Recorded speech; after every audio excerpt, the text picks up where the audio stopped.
Hey everyone, welcome to our TokiTV Sunday, our gathering each and every week for Sk'aliCh'elh-tenaut. Today is a very special day. We are spending the day. Oops, I got to mute. Sorry, guys. Some people are echoing.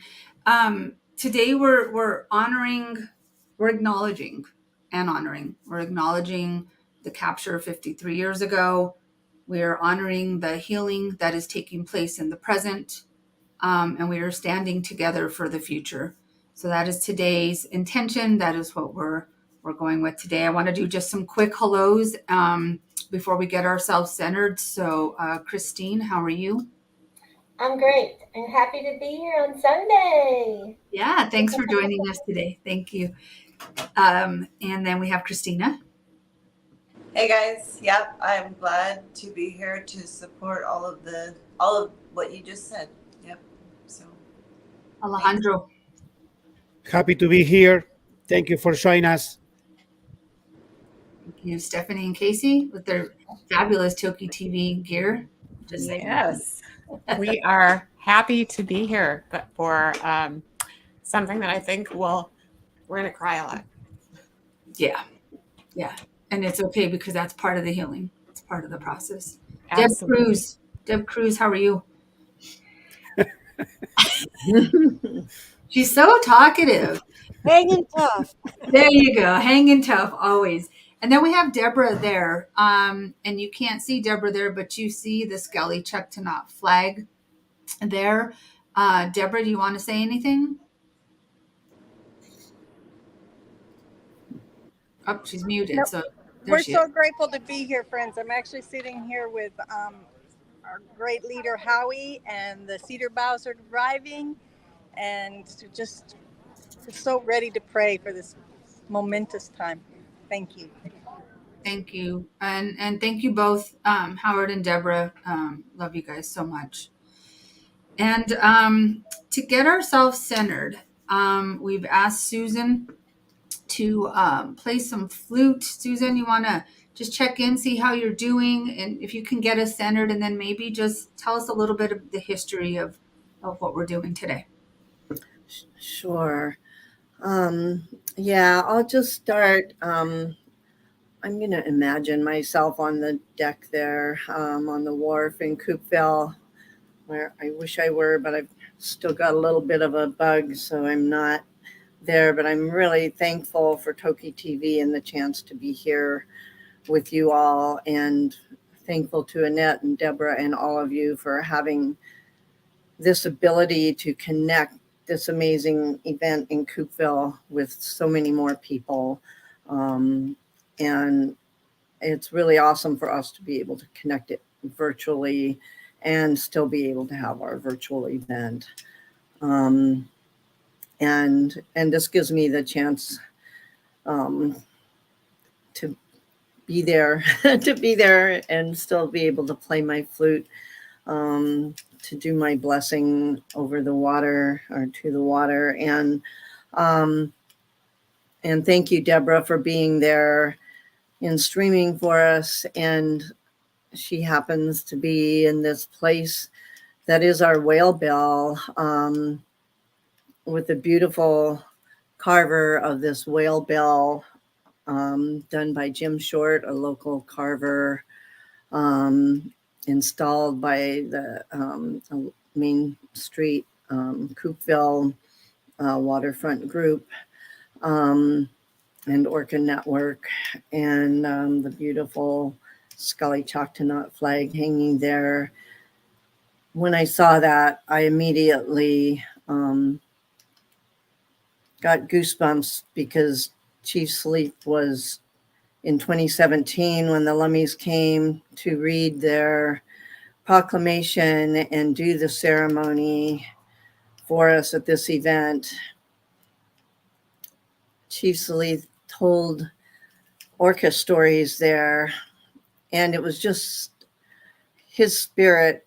God, I'm getting goosebumps again. He's with us. He's there, and he's here. And he is helping Toki come home. And I am so thankful that he is helping Raynell help Toki come home. And when I saw, the whale bell there and the Sk'aliCh'elh-tenaut flag, I just could hear him telling those stories, and I knew that's where I want to stream and play my flute in remembrance of him and in thankfulness of his continued work and all the ancestors, and in honor of Raynell and Ellie and Shirley and Lawrence Solomon and Nick and everybody at Lummi who has helped, and all the other tribes, and Rosie and Bill from Samish, and Ray Freiberg from Tulalip, and many other, Leonard Forsman from Suquamish, and all the tribes who have signed on to help, and all the non-tribal people, all of you out there, everyone who's helped over the last few decades, and everyone who, from Friends of Toki and TokiTV, and everyone who's joined in this amazing effort now. But now I have to stop talking so I have enough breath to play the flute.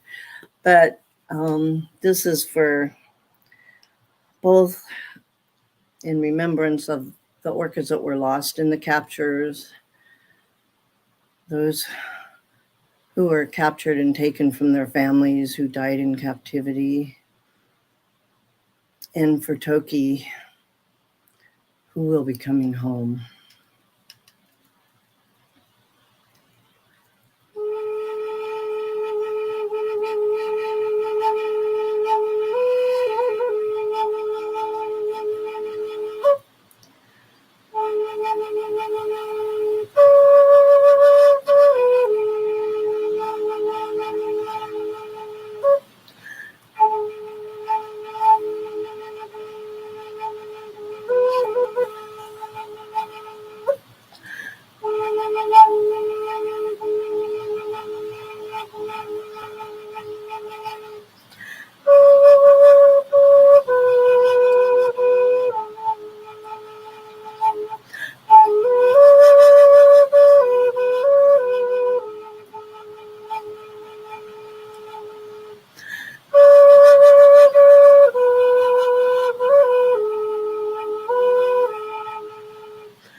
Thank you, Susan.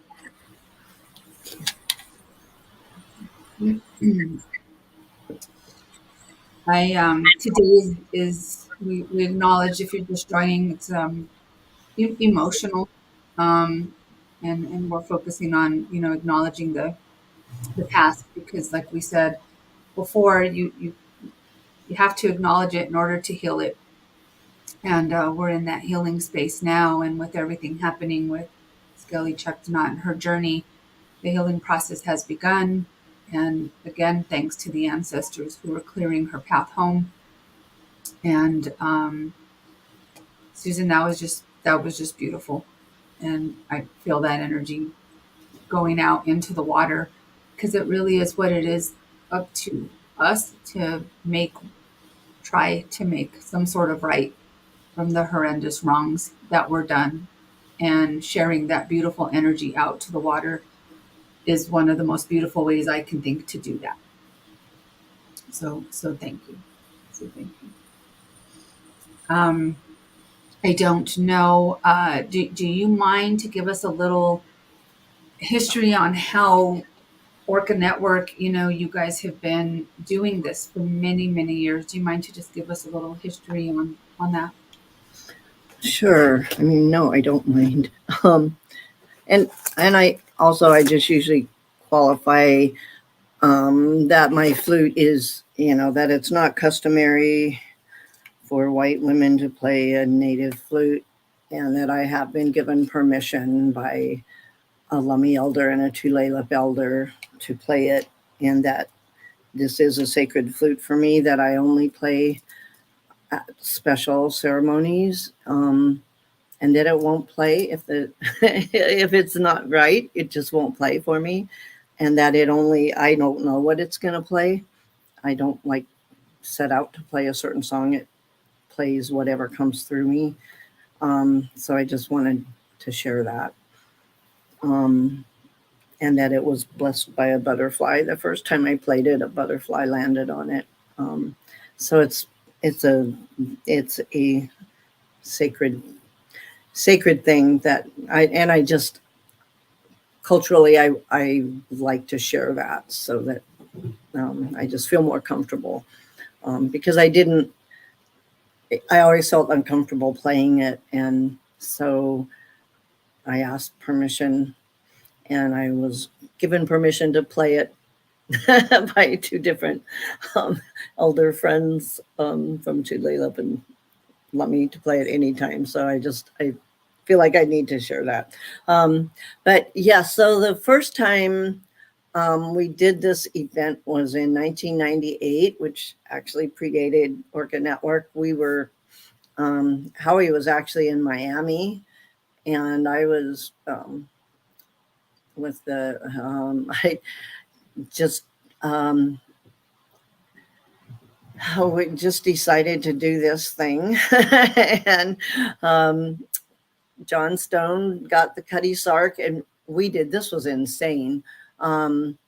We did a 5 to 10 p.m. trip, our 5 to 10 p.m. event. We did 3 tours on the Cuddy Sark, and we did a big auction and event at the Captain Woodby, and we had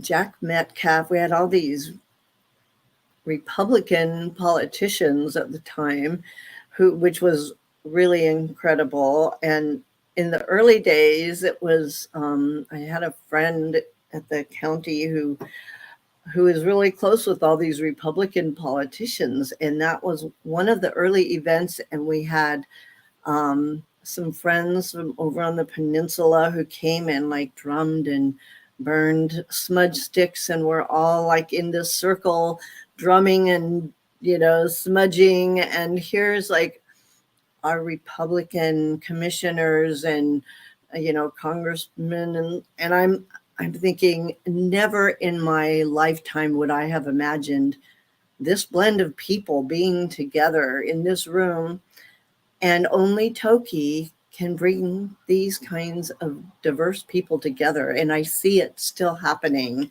with Friends of Toki, and she is still doing it, and I just love looking back at how long she's been doing that and the different kinds of people she has brought together to help her come home. And looking at that in the larger picture, it's what she does and how, I mean, she might save the world. Maybe more than just healing her family in the Salish Sea. Maybe she'll just bring peace to, peace to Earth. I don't know. She's pretty amazing. But we started the event, and it was just for the people of Coupeville who have held this. It's a piece of our history that so many townspeople remember. And every year we have people come, that remember. And the thing they remember is hearing the cries of the orcas when they were pinned up. And there were two captures in Penn Cove, 1970 when Toki was taken, in 1971. And they held them for days and days, and they had all of the orcas captured and, netted off. And just, and as new footage and photos become available every once in a while, I am just horrified over and over. And I remember one year we had some new footage come up, and we had an event at the Seattle Aquarium and showed it on the big screen there, and it was like almost felt like life size. And it was really hard to watch because you just felt like you were there. And we've had, in fact, I think it was that first one in 98, we had one of the, John Crow, who was in Blackfish, was there, one of the divers. And we had one of the skull of one of the calves that had washed up, which we have had blessed and by the Samish elders. But it was his first time back to Penn Cove since the captures. And he had totally, he was a young kid. It was a diving job. And he realized as he was doing it, the mothers, he was like having to separate the babies from the moms. And the moms were coming by with their mouths open. And he realized they could have, if they wanted to, they could have bit his head off. And they didn't. He realized they chose not to harm him while he was taking their babies. And it haunted him his whole life. Doc Newby, Terry Newby, who has become a friend and who gave us all of his photos, he was with Fish and Wildlife, and he was sent out to monitor because they were legal captures at the time, and he was there with Fish and Wildlife to make sure they did it right. And he was horrified. And when he talks about it, he said he saw horrible times in Vietnam. And he said this was worse than anything he experienced there. And it haunts him to this day. And he ended up he was a wildlife biologist. And because he spoke out against the captures, and the state for letting this happen, he was basically pushed out of Fish and Wildlife and left the state for a while, and just, he kind of lost everything. So it affected a lot of people and their lives deeply on both sides of, it's not to mention what it did to the whales. Southern residents are still recovering from it. They never did recover from it. You know, we say they almost recovered from it when they almost reached 100. Their population almost rebounded to 100, but they were probably almost twice that before the captures. And the problem is their gene pool, you know, the inbreeding to get to that point that they're still suffering from. And when you think about, you know, just one whale and, you know, you just think of the whole, you know, one whole generation basically being removed, and all, when you think of each female removed and all of the calves that female would have had, and all of the males that would have offered genetic diversity, that's why the southern residents are endangered today and living on the edge. And it is finally, I mean, it took a long, when we started this, you didn't read that in the literature in NOAA that that was a factor in them being endangered. At least today it is. And, you know, they are at least saying that. But so, you know, we started in 98 and we've been doing it, I think with the exception of maybe 1 or 2 years. During the COVID years, we went virtual, and thanks to TokiTV. And actually those years, we reached so many more people that we really almost wondered whether, you know, whether or not to go back to live. But the live events are so special and so intimate. It's a whole different experience. And we really appreciate TokiTV and Deborah and Karina Makowski, who's out there helping us record so that we can hopefully show some things on TokiTV next week, maybe about the boat tours. I know we'll have the wharf part broadcast today, right? If I'm Thank you, correct. Susan. So 25 years. Yeah. 25 years you guys have been doing this. And yes, thank you, Karina, for being there. We're gonna hang with Deborah as long as we can today. So if her battery and cell service lasts on the boat, we'll be going out on the boat with them today. If it does not, we will be showing that after. So thanks to both Karina and to Deborah for being there. And we're teasing Deborah, but it's not really teasing. She really is kind of the anchor person on the ground, making it possible for everyone, for all of us to be able to participate. And for that, I am super grateful because I couldn't be there in person. Deborah, are you hearing us? I'm hearing everything. There's a lot of people out here, so I have myself muted. Okay. Does it look like it's getting ready to start, or do I think we're getting ready to start. Howie, where are we? Are we inside, outside? Should we move? We have to go inside at some point. Okay, tell me when, because Videos. But let's open out here. I'll open it. okay. Well then, go on out there, and I'll move the camera. We're going to go ahead and have Howie open the circle, guys. perfect? Perfect. Thank you. 127.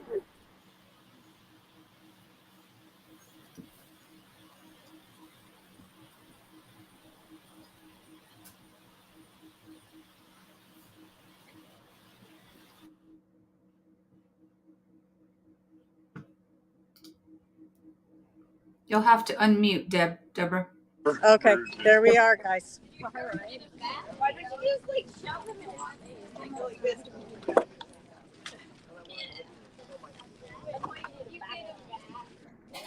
Howie.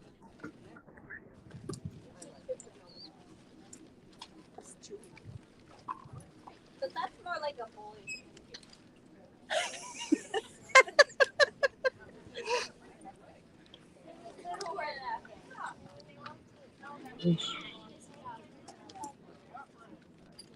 Is this on?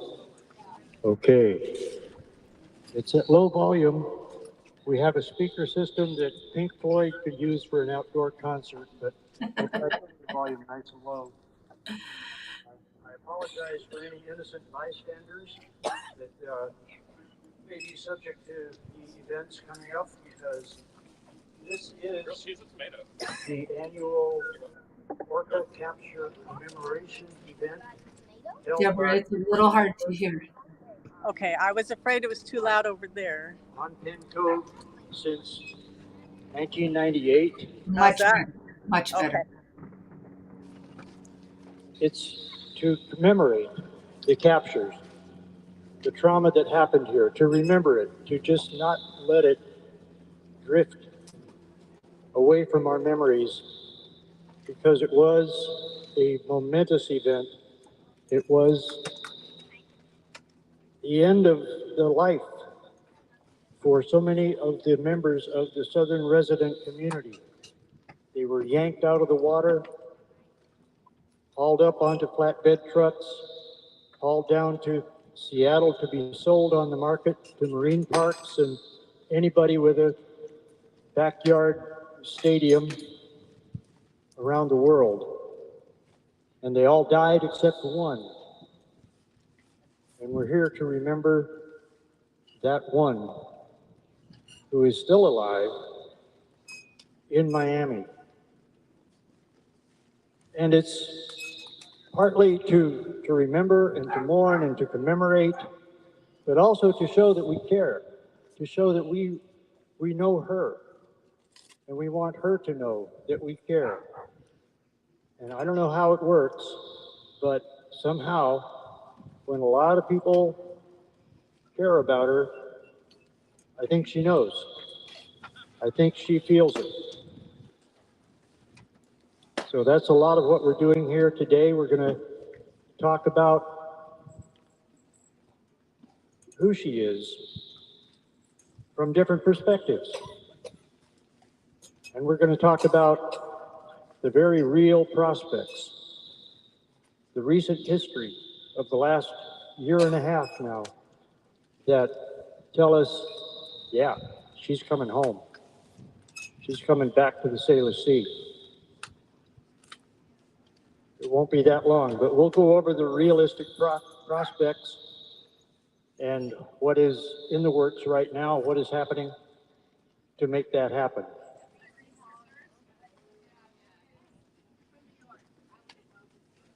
Thank you all for coming, those who came on purpose. And thank you all for listening. Just real quick, if anybody has it on their heart to say a prayer, you're welcome to pick up a flower and a sprig of cedar. You can carry that with you and hold that with you as we go around learning about Sk'aliCh'elh-tenaut today. And then when it's time for the ceremony, you can take that flower and that cedar and put your prayers out over the water. She will hear you. Water has memory, water has consciousness. So whenever you feel, please come pick up a flower and a sprig of cedar from the basket. Thank you, Deborah. This is Deborah. I didn't introduce myself. I'm Howard. Susan and I started Orca Network well over 20 years ago. And we've been carrying on this campaign to bring home TokiTV, first known as Lolita, and now better known as Sk'aliCh'elh-tenaut, the Lummi name, which is in honor of the village that was on Penn Cove, at the far reach of Penn Cove, near the actual capture location, Sk'aliCh'elh, which was where she was captured. And so, since she is last known from that location, that was the name that she is given. The suffix tenaut is the female ending. So that is what she is known as. You could say the Lady of Penn Cove. So at this point, I would like to introduce Sandra. Sandra Pollard, who has written 2 books about the captures, one specifically just about Toki, and she will read and comment about some of the pages from her book, or books.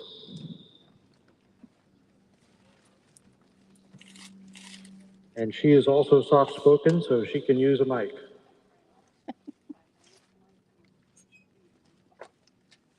Good afternoon, everybody.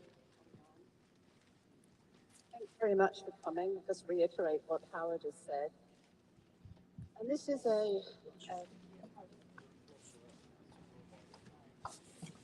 is a commemoration for all the whales that were captured during the capture era, which ran from 1964-5 to 1976 here in Washington State. And I know there are people here who know what happened, but there are also people here who are probably wondering what happened and how this was allowed to happen. So I'd like to give you a bit of background about how it all started. And that was in 1964 with the two perpetrators, the main perpetrators of the orca capture era, and they were Ted Griffin and Donald Goldsberry. Ted Griffin, I think, is now living in Eastern Washington, and Don Goldsberry is no longer with us. In 1964, a whale called Namu became entangled in nets up in British Columbia. And the fishermen who caught him really wanted to sell him for a fat profit, but it didn't really happen that way. They offered him for $8,000. The first person to get there and pay the money could have the whale. Well, that first person was Ted Griffin, who had opened up the Seattle Marine Aquarium down in Seattle, and he very much wanted a whale. So with Goldsberry, he went up there, he paid the money, he had managed to find the cash, borrowed it, and the two of them organized a netted pen. And Namu was brought down from British Columbia to Seattle, and that took 800 miles. So it was a bit of a rough journey for that whale, and he was then exhibited for 12 months. And during that time, another whale was captured up in Saturna, off Saturna Island, British Columbia, and that was Moby Doll. Moby Doll was wanted to use as the Vancouver Aquarium wanted to build something that looked like a whale, and they wanted a model for it. So Moby Doll was harpooned off Saturna. He didn't ever get to the Vancouver Aquarium. He died after about 50 days. And he was later discovered to be a southern resident. Namu was actually a northern resident.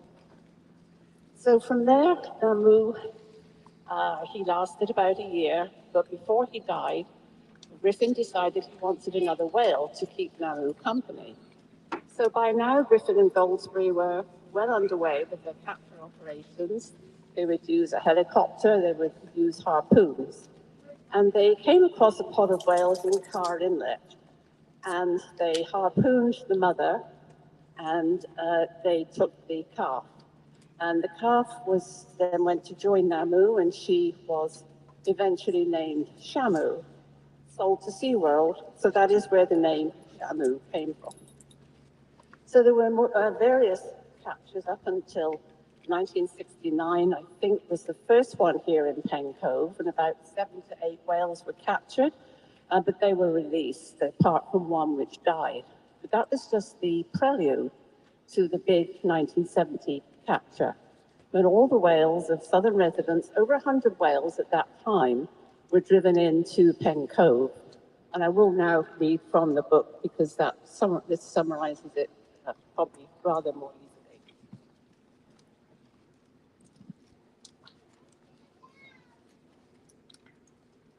And this was on August the 8th, 1970. All 3 southern resident killer whale pods, J, K, and L, were in Admiralty Inlet on the west side of Whidbey Island, heading north, probably on their way back to the San Juan Islands, when the pilot of a spotter plane saw rhythmically rising and diving dorsal fins below. Gathering their formidable resources together, Griffin and Goldsberry were soon in full pursuit. Buzzing aircraft dive-bombed the fleeing whales while speeding boats drove them in the opposite direction toward the southern tip of Whidbey Island and Holmes Harbour. Once in the mouthpiece of the narrow, sheltered harbour, the whales would be trapped. Because sound travels much faster underwater, the impact on marine mammals is intensified.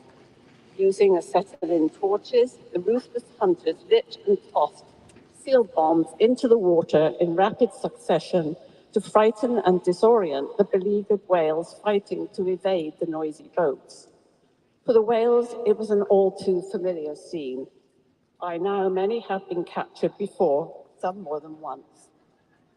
With the imminent threat of the imprisoning nets closing in, the whales set up diversionary tactics by splitting into two groups, confusing the capture team and slowing them down.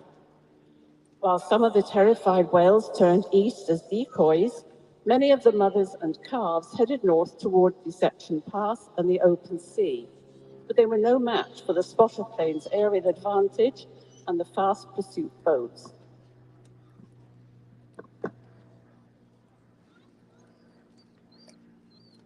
Which overtook the frantic mothers and calves on their flight to freedom. With their escape route through Deception Pass blocked, the whales were forced into the deepest part of Pen Cove, near the village of Sandafuka, for which there was no escape. Anyone going out on the boats later will be taken over to that area, which is further around the corner from here. Soon about 25 whales were corralled in two net pens about 100 yards long and 50 yards wide, 15 in one pen, 10 in the other. Those that remained free stayed outside the nets, about 200 yards away, restlessly patrolling the outskirts of the pen. The capture team had already started pushing some of the large males away through devised breaks in the netting to reduce their selection to the smaller females and calves, 2 to 5 years old, between 11 and 15 feet long. Griffin had orders for half a dozen whales to fulfill. He did not want nursing whales or any less than 10 feet long. Many years later, Carey Tremaine, one of the divers hired to assist the capture team, who was paid $75 a day during the most intense stage of the capture, described how the calves cried as they were forcibly separated from their mothers. Despite their fear, the mothers' deep maternal instincts dictated the action they needed to take to save their precious offspring. Tremaine witnessed a female nuzzle against her calf and attempt to force off the tight noose encircling the calf in a vice-like grip. He described it as an act of beauty, bravery, intelligence, and athletic ability. The mother's efforts to rescue her calf failed. While she watched, the calf she had nurtured was lashed to the side of the capture pen. Trapped and alone, the calf watched and waited as the netting at the end of the pen was opened to release the larger adults. While the rest of the distressed whales circled and milled nearby, trying in vain to gather their fractured family together, the calf's mother kept vigil near the capture pen, repeatedly spy-hopping in a desperate attempt to maintain contact with her offspring, calling and calling in the pod's unique dialect. All the time, the helpless calf, in confusion and fear, cried to be reunited with her mother, a sound Tremaine and others will never forget. That calf was probably Lolita, a member of the Southern Resident L25 subpod. She, like her presumed mother, Ocean's Sun, L25, has displayed the same attributes of beauty, bravery, intelligence, and athletic ability while enduring over half a century of enslavement, mostly alone. At that time, orcas were selling for $20,000 each to the marine parks. $10,000 was put down on Lolita, and $10,000 the balance due if she arrived safely at the Miami Aquarium in Florida. The other orcas captured with her, namely Lil Nuka, Chappie, Jumbo, Clovis, Ramu 3, Ramu 4, and an orphaned calf whale, another victim of the hunt who stranded on Bainbridge Island near Seattle, awaited their fate. Following some basic training to prepare them for their lives as entertainers, the whales were dispatched to their new homes. Will Nuka's future home was Siorama Marineland, Galveston, Texas. Chappie and Jumbo were sent to SeaWorld, Japan. Clovis went to Marineland Antibes, France. Ramu 3, later renamed Winston, went to Windsor Safari Park, Berkshire, England. Ramu 4's destination was Marineland of Australia, and Whale, also known as Wally, was sold to Munich Aquarium, Germany. So as you can see, these whales were transported all across the world by airplane. So whenever the naysayers, and there are a few out there who were saying that TokiTV would not survive the trip back here, all these whales did survive. The Griffin and Goldsbury had left a tragic legacy behind. A couple of months later, 4 dead calves washed up on the east shores of Whidbey Island. Knowing the strength of feeling emanating from the public, intent on covering up the losses, the capture team slit open the carcasses and weighted them down with rocks and anchors. Following the outcry from the Pen Cove capture, in 1971, Washington State brought in permits to capture killer whales, subject to certain conditions, such as size limits. Payment of $1,000 per whale was required, along with the presence of officials from the Department of Game. In August 1971, NAMU Incorporated, Griffin and Goldsbury's trade name, were granted a permit to capture and remove 6 killer whales. 4 were captured in Pen Cove, 3 sold to marine parks, and 1 freeze-branded and released. This event was recorded in graphic video.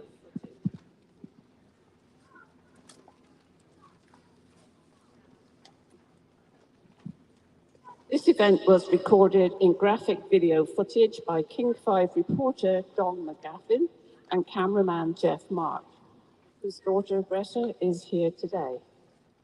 Welcome. Who risked life and limb to obtain it. Kona and Candu 3 were sent to SeaWorld San Diego. Candu 2 made the transatlantic flight to Bremen, Germany, then back to Toronto, Canada. His final destination was Marineland of Canada.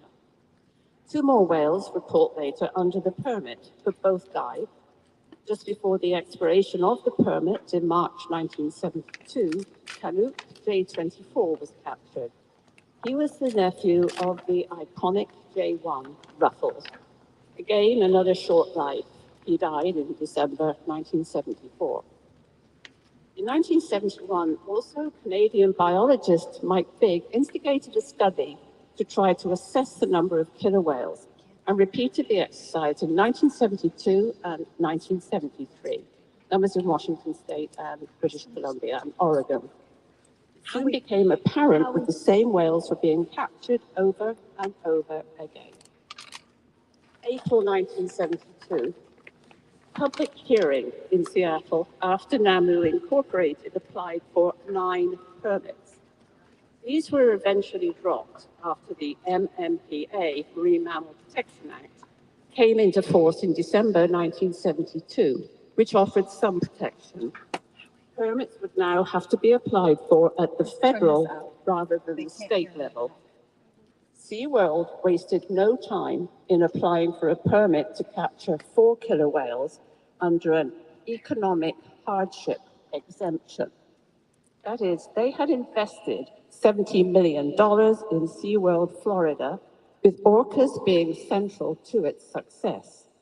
They were granted the exception, and permit 2022 was issued on May the 7th, 1974, due to expire on 31st December 1976. This proved to be their undoing in Washington State, when in March 1976, they drove 6 killer whales into Bud Inlet, Olympia, using seal bombs and buzzing aircraft, violating the terms of the permit. This was witnessed by former long-term Secretary of State, Ralph Munro, who immediately contacted the governor. He was actually out sailing with his wife and a couple of friends at the time, and they were absolutely horrified by what they saw. And they couldn't sleep that night and got on to the Seattle PI, and it didn't look too hopeful because the reporter was actually the day off and wasn't too thrilled at being called, but he came up with the goods. Next day, the story was all over the front page of the Seattle PI. A lawsuit ensued whereby the state of Washington sued SeaWorld and others, including their own game department, and eventually, under the stipulation of dismissal, SeaWorld was banned from ever capturing whales here again. 4 of the whales that had been captured escaped or were released because they were outside the size requirements, leaving 2, Flores and Pender, probably mother and son. They too were outside the size requirements and released to the University of Washington, who fitted radio transmitters to them before they were transported to Kanaka Bay, San Juan Island, and released back into the wild. And the favorite story of Ralph's is that he had a phone call from a reporter that he knew. And he said, well, you know, what the hell are you bothering me for? I'm on vacation. And the reporter said, well, I think you might like to know that Pender is down in Hood Canal catching seals. And Ralph said, that just made me so good, feel so good, because this whale is out there catching seals. All right, not everybody likes that. But the whale was free. And, you know, he had helped to make sure that that whale was free. That was the end of the capture era in Washington State. In April 1976, the late Ken Balcom, Center for Whale Research, began Orca Survey, the photo identification study of the southern residents pioneered by Mike Daly in Canada, which continues to this day. There were then only 71 southern residents following the capture era. Today, there are, I think I'm right in saying 75 of the new calves, Howard, thank you, including the newest L-pod calves, 76 including Lolita, the only survivor. By 1987, all those whales captured for marine parks during that era had died. I just want to end on a slightly happier note.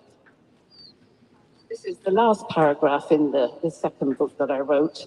And what does the future hold for Lolita?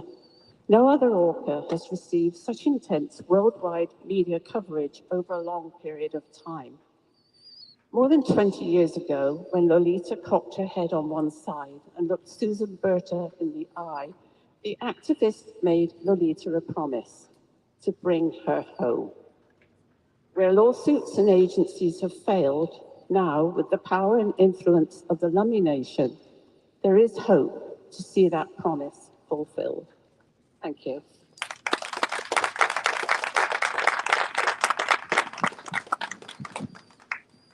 Thanks so much, Sandra. That really brings that history back to life.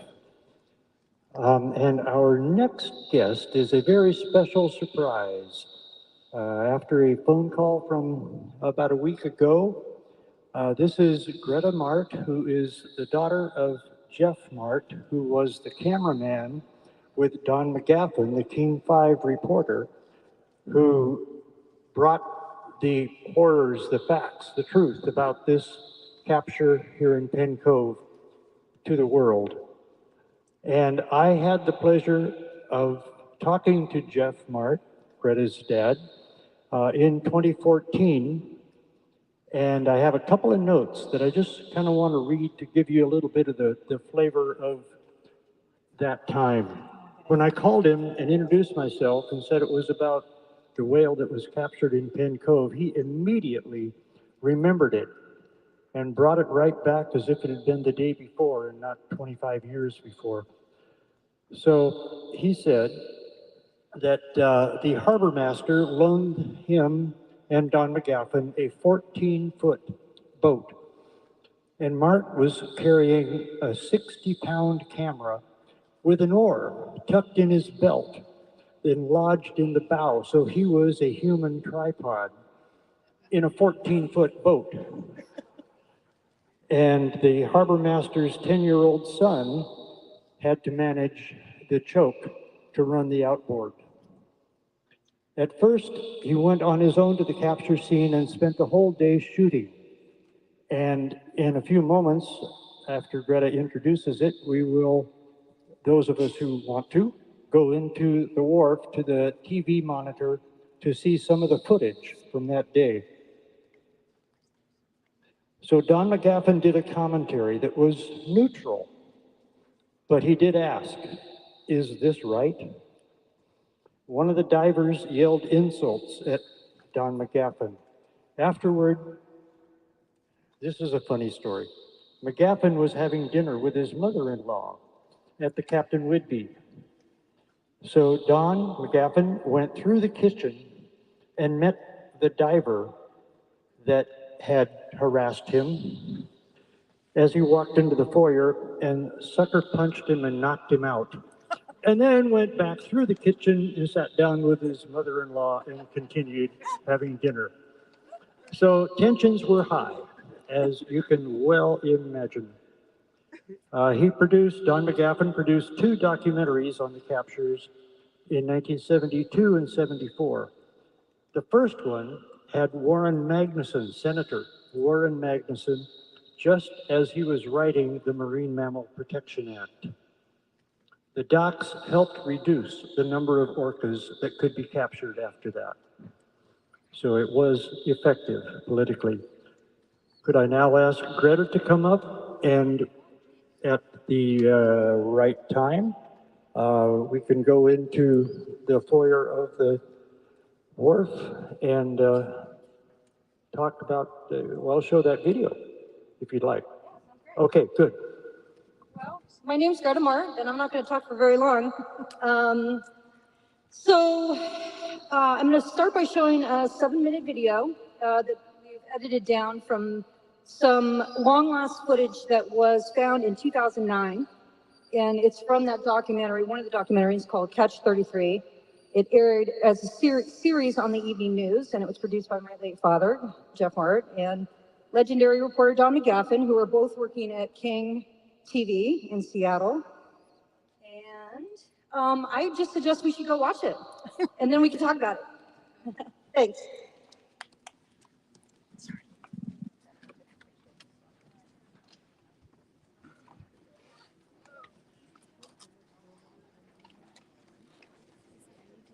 Are you in your way again? Yeah.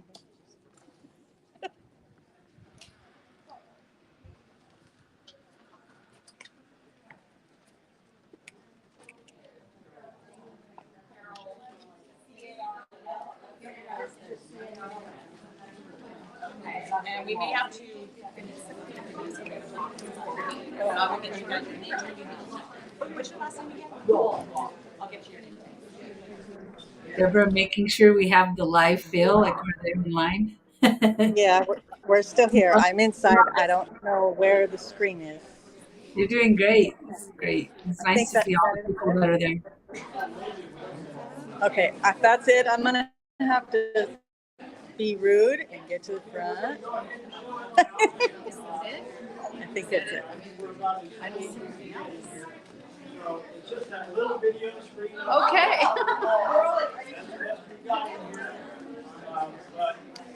It's about a 7-minute video, and then you can file back out into the open air and talk about it. You ready? Let's go. Okay.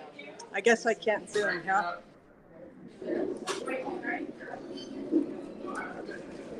We're hanging in there with you.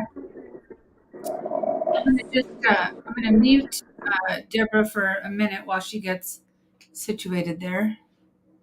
Okay, there we go. I think they're watching it on that TV up top. I can get it.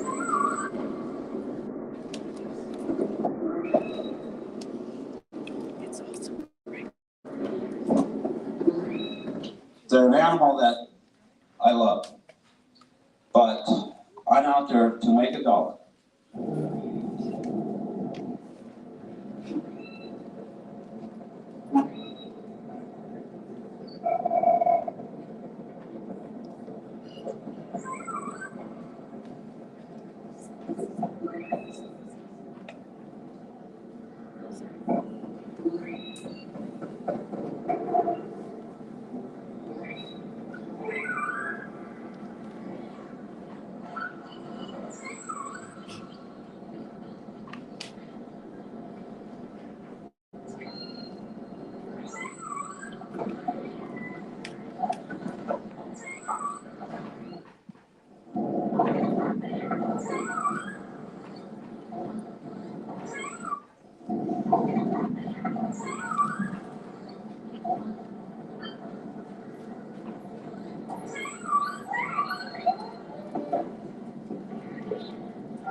catchers and oceanarians keep pounding the public relations drum, taking the position that one of the big reasons the killer whale is taken is for scientific reasons. Yet some marine biologists don't know whether to laugh or cry at that suggestion.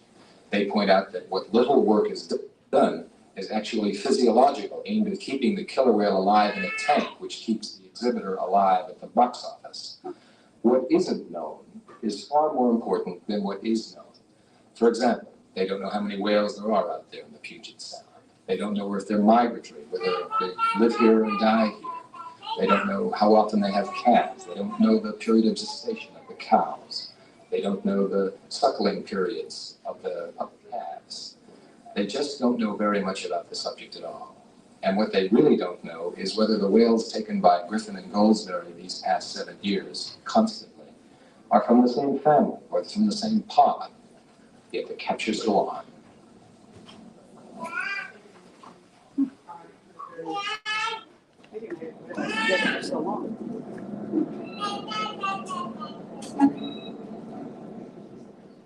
Our major objective out here today is to simply cover the lifting of the captured killer whales out of the water on a sling mechanism. And I must interrupt because now there was another boat coming at us from the rear. Frank, here comes another boat at us. We better move.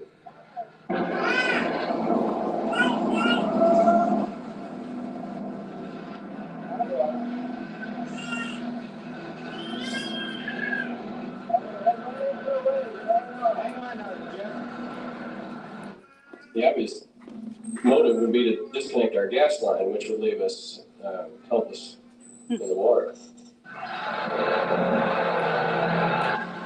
And this theme seems to continue as the Ted Griffin and his boat seem to be attempting to swamp us. The boat I was in, which is a very large, fast boat compared to the boat you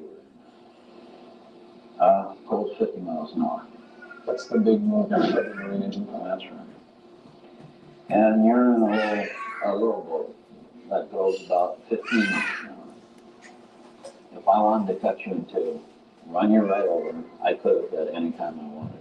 It was my intent at that time was, I just lost my temper, was to disturb your film, just cause a few waves, which I did.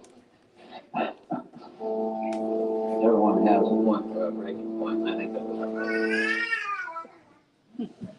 I don't know why they say they were at the breaking point. I thought that the news story that we did the night before was totally fair. When Ted Griffin and Don Goldsberry both stood there and pointed a finger at me and said, "You've done a terrible thing to us. You've made all these lies and accusations and unfair, you've really had unfair treatment from King. And you obviously don't believe in what we're doing. We don't believe in what you're doing. So you get your cameras and all your equipment and your boat, you get a mile away from here. And I don't want you to shoot a single frame of film. And if you do, within a mile of this pier, we're going to dump you and your equipment. And I don't care if you have $6,000 worth of equipment. We'll dump you and your boat in the Sound." Watch it, Frank. Here he comes again. They're going to try to throw us away or swamp us, I guess. I don't think the intent was to maim us or to cut our boat into or ram us. They were making some big waves. And I'm sure that if they'd have dumped us in the water, they would have been happy. But I don't think that was their actual intention. They were making large waves and making it impossible to shoot film. However, I got some pretty exciting footage.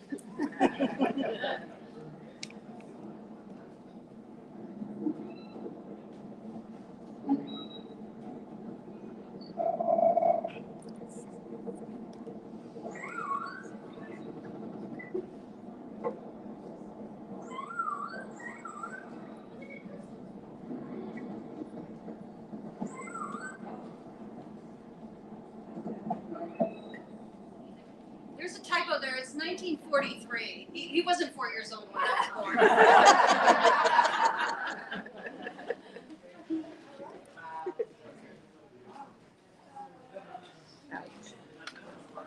Okay, friends, we're going back outside. Hi, Deborah. Oh, How are hi, you? look at you with the big pink flower. I brought one from my garden. I'm not going out on a boat though. So. Oh, okay. Gosh, that's hard to watch, isn't it? It's so hard to watch. Lordy.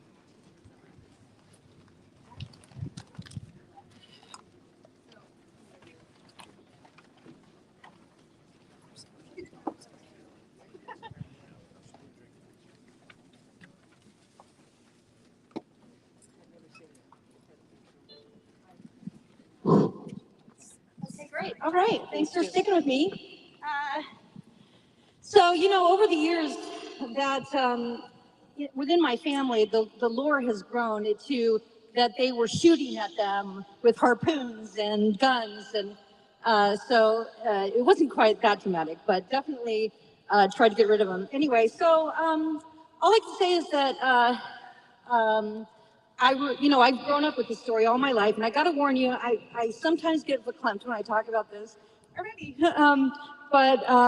So it's a story that's really close to my heart, and I just, I've heard it innumerable times how Don McGuffin called my dad in the middle of the night and said, Jeff, get your gear, come over to Whidbey Island. We're gonna be shooting this, and it really was.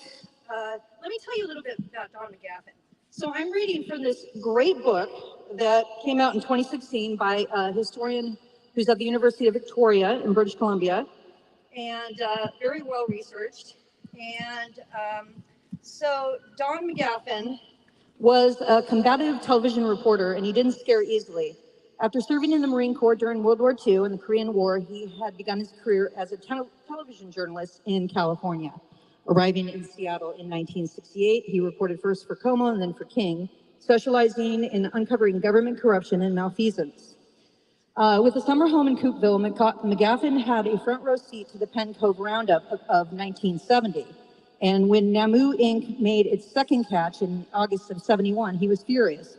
As the capture crew set up its floats, he arrived in a skiff with his cameraman, Jeff Mart, demanding access to the pen. When Griffin and Goldsberry refused, McGuffin motored around the pen taking footage.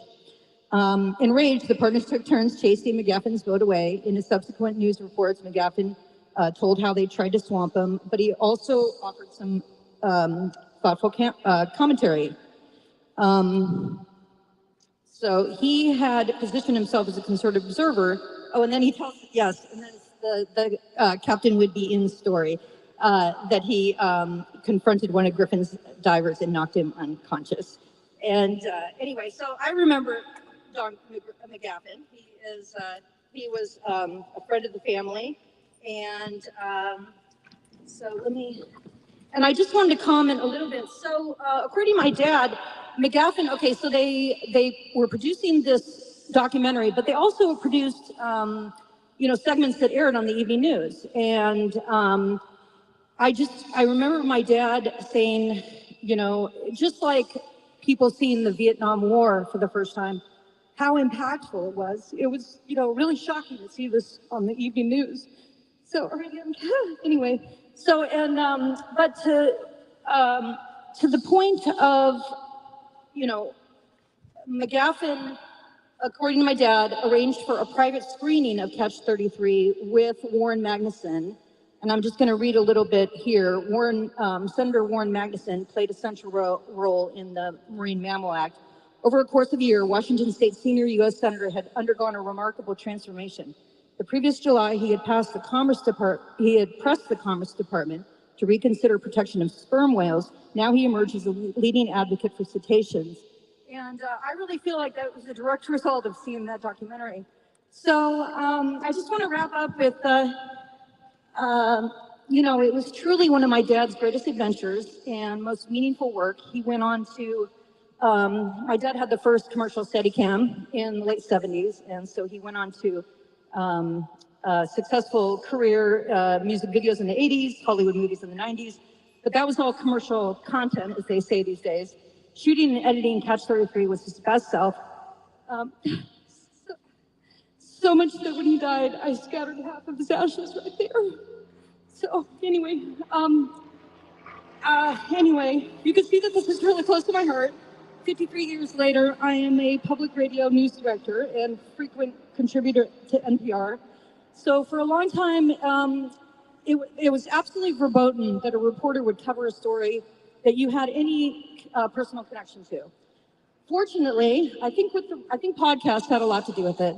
That has completely changed, and it's you're able to cover stories as long as I immediately establish, what is my connection, what's my skin in the game on this. So actually, that's why I'm here, because I found out that they were going to have this the 53rd, memorial, and so I pitched it to my editor, and I decided to come up. So I'm doing a series, a radio series on this, and so I'll be getting a lot of audio and footage. But anyway, let's see. And yeah, who better to tell the story than me? Yes. Don passed away in 2005. After he died, I talked to his partner, Mimi Sheridan, because I was wondering, where is Catch 33? I'd love to have a copy of this documentary, and it's lost to history, unless we can somehow archive King's archive. But as far as anyone knows, it's no longer in existence. So, but yeah, he was a great guy, and yeah, I mean, again, I can't recommend. This is a great book. Don't know the guy. In fact, I emailed him yesterday, asked him if I could interview him tomorrow. So we'll see. But anyway, that's all I have to say. Any questions? Sorry, I get always pumped when I tell the story. But anyway, it was really important. It's a key. I grew up with this all my life, and actually, I'll leave it this. The last thing is that.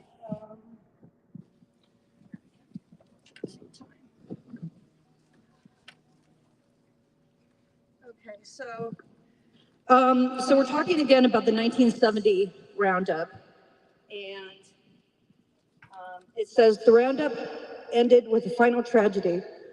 On Sunday, August 16th, a 20-foot female tangled in a net and drowned before divers could free her. Witnesses swore she was trying to reach her calf. By that time, Namu Inc. had removed 7 young whales, 3 females and 4 males, all between 11 and 16 feet. Goldsberry wanted more. They had unfulfilled orders, nagging debt, and plenty of whales. Griffin refused, and on August 18th, he opened the nets. And that was the day I was born. So I just want to leave with that. Thank you. Yay. Thank you so much, Greta. You made it real. You brought history back. You really gave us a sense of the drama, the tension, the personal investment. I mean, this was definitely a serious high drama moment out here for you and your family, for everyone involved, and for Toki, who remains in Miami. Absolutely. She was one of those taken in 1970. And she's really why we've kept this campaign going, is to bring her home. So I want to give you a little bit of a picture of who she is. And I'll use a prop here because it's better than a PowerPoint. So we can do it outside. So when you see her, what do you see? Who do you see? It really depends on your perspective. I see a very strong, vibrant, willful, energetic, and responsive and interactive, engaging whale, especially from everything that I've heard from people who have been up close and personal with her. But it depends if you're in any way associated with the marine park industry or influenced by them, and they have had the stage to themselves for 50 years plus, except for the Blackfish effect. They've had everything to themselves to convince the public, and they're still doing it, and they have most of the public convinced that she's pretty old. She's geriatric. She probably needs constant care. She's quite weak and quite sick, and she wouldn't make it, and she's habituated. She's used to routines. She can't stand it when they cut her fish in different slices. Those are the stories that we hear all the time, that she can't possibly be transported home. They just say flat out on the media, it would kill her. There's no basis for that, by the way. No orca has ever been harmed from the transport, and there have been hundreds over 5 decades, but that's what they say. And if you're like me, an anti-captivity activist, she's a symbol of captivity. She shows the suffering, the deprivation, the loneliness, the stress that comes with not just the captures, but every day of captivity. How does she survive that? I don't know. So many in captivity don't. You know, all the others that were captured from not just Penn Cove, but from that entire era, from the mid-60s to the mid-70s, they had all died by 1987. That's what captivity does to orcas. They may last a few days. They didn't die in transport. They died from the destination, from the tank, from being stuck in a concrete cell. That's what kills them. It somehow hasn't killed Toki. But that's what captivity does. And of course, if you're a Lummi or a tribes person, an indigenous native of this land, you see her as a relation, as a relative, as Sk'aliCh'elh-tenaut, if I say that right.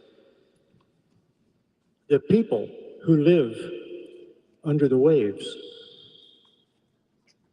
And I would just like to speculate a little bit. I'm not an anthropologist, and I haven't seen the research on this. I've just put 2 and 2 together. But when you think about it, the native peoples, for thousands and thousands of years, plied these waters by canoe, by every size of canoe from family canoe with 12, 15, 20 people to individual or pairs or constantly. That's how they went everywhere. That's how they went for seasonal foraging. That's how they visited relatives. That's how they just moved around, went to ceremonies, always on the water, paddling. And you know, when you're paddling a canoe, you're literally at eye level with the orcas. And now we know the southern resident orca community has also plied these waters for thousands and thousands of years, since long before the native people came even. And they got acquainted. There's just no doubt in my mind, now that we know the affinity, the affection that the people had for the whales, and we know enough of the whales, including everything we hear about this whale still alive in Miami, that they are also affectionate toward people. They're very interested. They're always engaging. They're always curious. They're always wanting to know what is being said. They seem to sense when people are talking about them. This is what I'm hearing. I haven't been graced with such an up-close and personal moment with her. I hope to in the near future, but I haven't yet. But I have heard firsthand reports from many who have.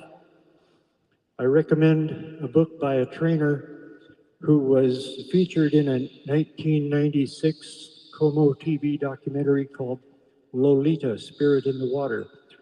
This was a trainer named Marcia Hinton.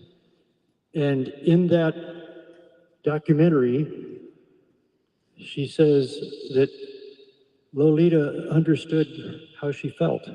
She understood her emotions. She was her best friend.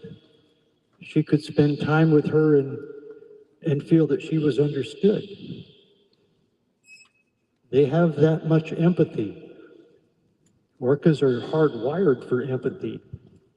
Their brains are 5 times the size of ours, and they have a lobe called the paralimbic lobe that we don't really have. We have a tiny one, but they have one that overarches across their hemispheres that seems to be involved in empathy, communication, emotion. And she shows it. So That was going on for thousands of years out here. With all the native peoples in their canoes, they would get to know the whales individually, personally. They would see the newborns. The young ones in the canoes would see the young ones in the waves, and they would grow up together. They would know each other personally. And the southern resident orcas are known for being more, I could say, affectionate, but engaged and eager to get acquainted, have personal moments with people than other orcas around the world. They're a completely separate and distinct culture, and they have grown up with the indigenous people on the waters of the Salish Sea. So that's who she is. That's her cultural tradition, is to have generally warm feelings toward humans despite what happened here and in so many other places in the 60s and 70s, as documented by Don McGaffin and Jeff Mart. So that's really who she is. And I've heard, in fact, from the leading reporter in Miami, Louis Aguirre, who says he got to go poolside. He got to meet her and walk along beside her. And he said that she was flirtatious. I'm not sure what that means, but she keeps kind of, getting your attention. She keeps, paying attention. You can tell that she is right in the conversation. She's right in your head when you're right by her. It seems to be the case. So that's who she is. And now what's going to happen? 2 years ago, there was no chance. In fact, when we started the campaign in 1995, there was no chance. It was educational. It was to let people know who she was and that she certainly should come home. And it wasn't hard for people to understand that. When they heard her story, they all agreed. Basically, yes, she definitely should come home. But it's a little harder to convince people that it can be done, that it can be done safely. Because, I believe, because of the decades and decades of propaganda saying once in captivity, always in captivity, they're ruined, they're spoiled, they're damaged. They can't possibly go back in the ocean. That's not true, but that's what a lot of people think. And so there was really no possibility. The owner, 2 years ago, was a privately held holding company based in Sweden that owned a conglomerate based in Spain, that owned a franchise based in Southern California. Who do you talk to? There was just nobody we could negotiate with. And nobody answered anything. There was just no chance. We kept up the campaign, and brave-hearted demonstrators in Miami kept the media going. Good lawyers kept on bringing cases and brought it into the public eye over and over. That's what kept us going, was media, but the realistic chances were like 0 to nil. Until August of 2021. And that's when a whole string of events started to happen that now, in my opinion, make it inevitable. She's coming home. There's no doubt about it. First, a company that owns dolphinariums mainly in Mexico and South America, the Dolphin Company, bought this aquarium, August 2021. And then about a month later, a scathing USDA inspection report was revealed from the previous June that showed abysmal conditions there, rotten fish, short rations, dirty water, too much chlorine, not enough chlorine, and basically no management, no communication between the veterinarians and the handlers and the people trusted to maintain her conditions. It was horrible. It made me wonder, is anybody in charge? And I'm not sure anybody was in charge, because the company that owned the U.S. branch of the company, their listing of a manager was a vice president who was also manager of 5 other marine parks from Honolulu to Miami. So he didn't spend much time there. So it was basically a free-for-all. And I was wondering, are they still going to buy this place? I didn't know, but they did. In December, there was another USDA report that showed they didn't fix it. It was still horrible. So it took until March 2022 before finally the park could be leased by the county. The county, Miami-Dade County, owns the property. So they need to get a lease, and they cannot be granted a lease until they are certified by the USDA. And the USDA could not possibly certify the whale bowl. The whale bowl and stadium, it was derelict, it was crumbling, it was falling apart. It was also grossly illegal. It was built before the Animal Welfare Act was passed that made it illegal to hold an orca in a tank that size. It's much too small. And there's a half a dozen other violations of the AWA. So they could not possibly certify the whale tank, but they had to certify the overall park for them to take ownership, so they finally did.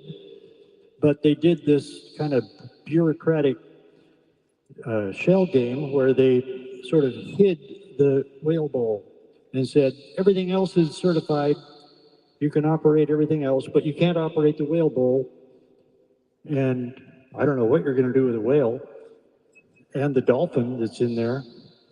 So the USDA kind of threw up their hands, shrugged their shoulders, and walked away and left Toki with no government supervision at all, sitting in that tank. At that same time, in February, March 2022, a wealthy benefactor in South Florida, Pritam Singh, stepped up and said, okay, I'll put $1 million on the table right now to clean up her water, feed her, take care of her, get better veterinarians. We're going to take care of that whale. We don't know what we're going to do. We hope we can take her home someday. But first of all, we want to make her conditions better. And they did. They followed through. They installed brand new filters. Remember, this was a 50-plus-year-old tank. Imagine the plumbing. It was pretty rotten, not to mention the structure. So they had to replace the filtering system. They installed chillers. She's from water up here that's in the high 40s. And the water in Key Biscayne, or Biscayne Bay, I should say, is, well, I don't know, it's in the 90s now. But it's always been in the high 70s or 80s. So she wouldn't survive in that kind of water. So they at least knew that, and they chilled it to some extent. I've never believed their numbers. I don't know how well. I'm sure it wasn't below 70 much, but now it is. Now it's in the 50s. I've heard now it is kept at 52 degrees. For her, that's comfy. That's perfect. That's just fine weather when she's in 52-degree water. So they've done that. They've cleaned up the water. They've done so much to improve her conditions, and she's responded. In October 2022, she was pretty sick for about a week.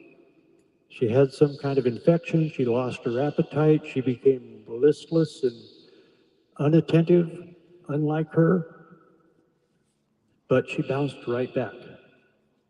She came right back to good health. By the end of October, she was feeling good, eating well, doing fine. And she is today. And in fact, the head veterinarian, and she's got 5 veterinarians, by the way, 2 from here that in this very amazing, totally unprecedented agreement with the Marine Park, independent veterinarians were allowed to come in and examine her once a month and make a public report. That's never happened. Imagine SeaWorld allowing an independent outside veterinarian to come in and report to people how their whales are doing. Never going to happen. But this agreement was reached, and so they are reporting, and one of the veterinarians that was selected for this is Stephanie Norman, who is our Orca Network Stranding Network veterinarian on call for over 20 years. So she's not only a highly qualified epidemiologist and veterinarian and also a great educator, but now she makes monthly reports about how Toki is doing, reports her health parameters, along with the other veterinarians. But the senior veterinarian is a veteran of SeaWorld of many, many decades and has a very high reputation for keeping whales alive. And he reports that she is ready. She is ready to travel. She still has some mysterious lingering infection that is diminishing over time, but will not get in the way of her traveling home. So she is ready. It's time for her to come home. Why isn't she home yet is the question. A lot of people wonder. There's a lot of impatience out there and a lot of accusations flying around to try to explain why it's not done and why, according to people who have checked with the National Marine Fisheries Service, the permits have not even been applied for yet. And nobody understands that. I won't say nobody, but a lot of people don't understand that because they think, well, that should have been done a long time ago. What's it take? You fill out a form, you know. Well, a lot has to go into that. And a lot of that is because of the backlog of the aforementioned marine park propaganda that has been flooding the public, including the agencies. They're just humans, you know, they watch the news. And they have been basically misinformed that this is so dangerous, that she'll probably die.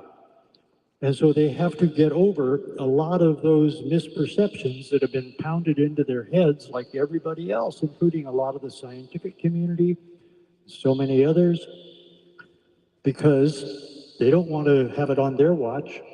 They don't want any risk to come to her. So they feel responsible. And so they're kind of reluctant to sign off on a permit for her to come back. And of course, it has to be airtight. It has to be perfectly designed, every detail. It involves a lot of heavy equipment. She's got to be picked up by a crane. She's got to be loaded onto a flatbed truck. It's got to be driven to an airport, driven up into a huge C-130 or so cargo plane using very special equipment. You can't use seawater in the plane. They don't allow that because if it spills, it could rust. So it's got to be, you know, done according to specs. But of course, it's been done 100 times. So it's not a complicated thing, really. It's just got to be done professionally according to the way that it is supposed to be done. And we have the professionals. We have the people who are very familiar with doing that, who are writing this program and who will be a part of the program. And of course, I didn't mention that as of the end of March 30, there was a press conference in which the money arrived. A billionaire Jim Irsay, owner of the Indianapolis Colts, arrived and said, "I'm going to pay for it.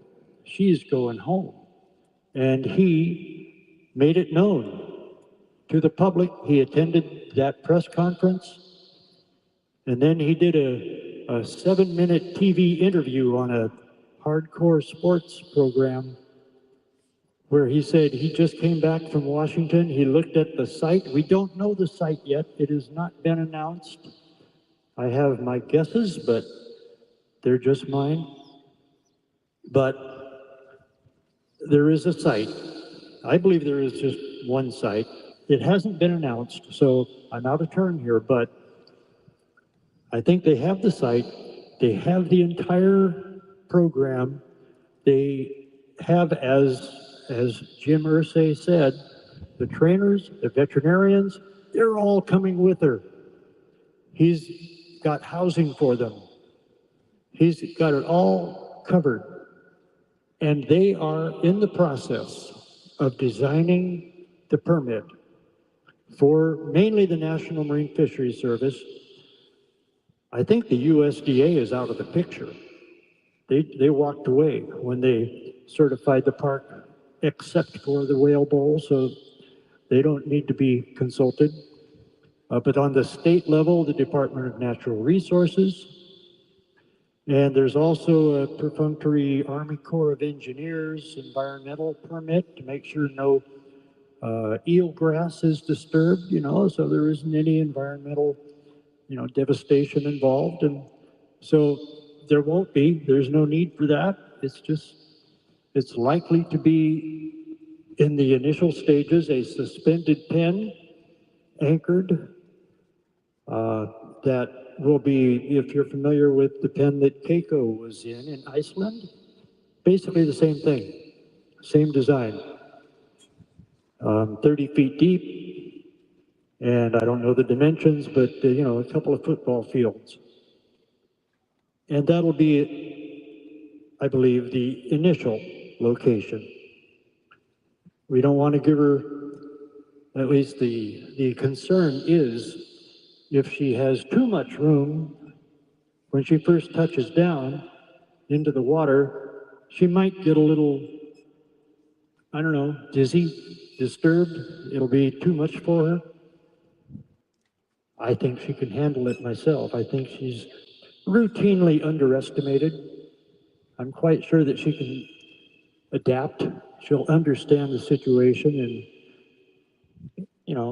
make the adjustments. The main thing is she'll be home. And it'll be home to her. It'll be familiar. It'll be where she was born and literally raised. We know enough about Southern residents to know they learn everything. They learn before they're even born. When they're in the womb, they're hearing the conversations go on. It's a complete water-to-water interface. There's no air disturbance, so she's hearing her family chattering. As soon as her auditory capabilities develop, so probably in an 18-month gestation, for half of that at least, she's been hearing her family's conversations, and I'm sure she wants to join in. And when she finally comes out into the water, she's able to mimic and repeat and listen up and find out what it all means. And she'll have that. She had that. She was at least 4. And we don't have the actual lengths. And as Greta just read from the book by Jason Colby, they captured whales from 11 feet to 16 feet in length. We don't know her actual length. The records weren't that good, but she was at least 4. Could have been 6. But they are fully competent to catch fish, to communicate with their families at age 1. So she was a member of her family in good standing. probably had a really bright future. Probably could have been one of the leading matriarchs of her pod. Could have been raised for that. But she sure knew how to catch fish, and she sure knew how to communicate. And she sure does remember it all, because we also know, and this is ridiculous that it had to be smuggled out, but we have vocalizations that she makes still to this day, almost daily, maybe daily. She calls out, not just in the water, but also in the air. So you can hear it. And those calls have been analyzed, and they are Southern resident orca calls. 53 years after she was removed, 43 years after Hugo, who was another Southern resident who was in that pool with her in Miami, died of a brain aneurysm in 1980. So she's not had any actual Southern resident orca company. Nobody has played calls for her except for once in 1995 when Dateline NBC played a tape of a superpod to her in a bit of ambush journalism. They certainly weren't authorized to do that, but they played the tape for Toki, and she came halfway out of the water and leaned over so her inner ear was right next to that speaker. She wanted to hear her family so bad, but that was the only time that she was given that opportunity in all those years. But she still remembers the calls. It doesn't go away. It's indelible. It's her language. It's how she communicates, and I'm not sure why she does call out, but it certainly brings all those memories back to her. I'm sure of that. And I also heard an interesting little anecdote, which is when she does call out in Southern resident calls, there's a parrot in a cage across the park at this aquarium who, as her name implies, parrots those calls right back, calling out in Southern resident language. And then Lee, the Pacific white-sided dolphin that is in the tank with her in Miami, decides, okay, I'll play too. So they have a three-part harmony going on, singing Southern resident calls. So that sounds like fun. So she remembers. She's got it down. She won't be shocked. She'll be relieved. And the veterinary medicine Merck Manual of Veterinary Medicine says that the best treatment for any marine mammal is the closest approximation to their natural native habitat. So what could be better than the actual native habitat?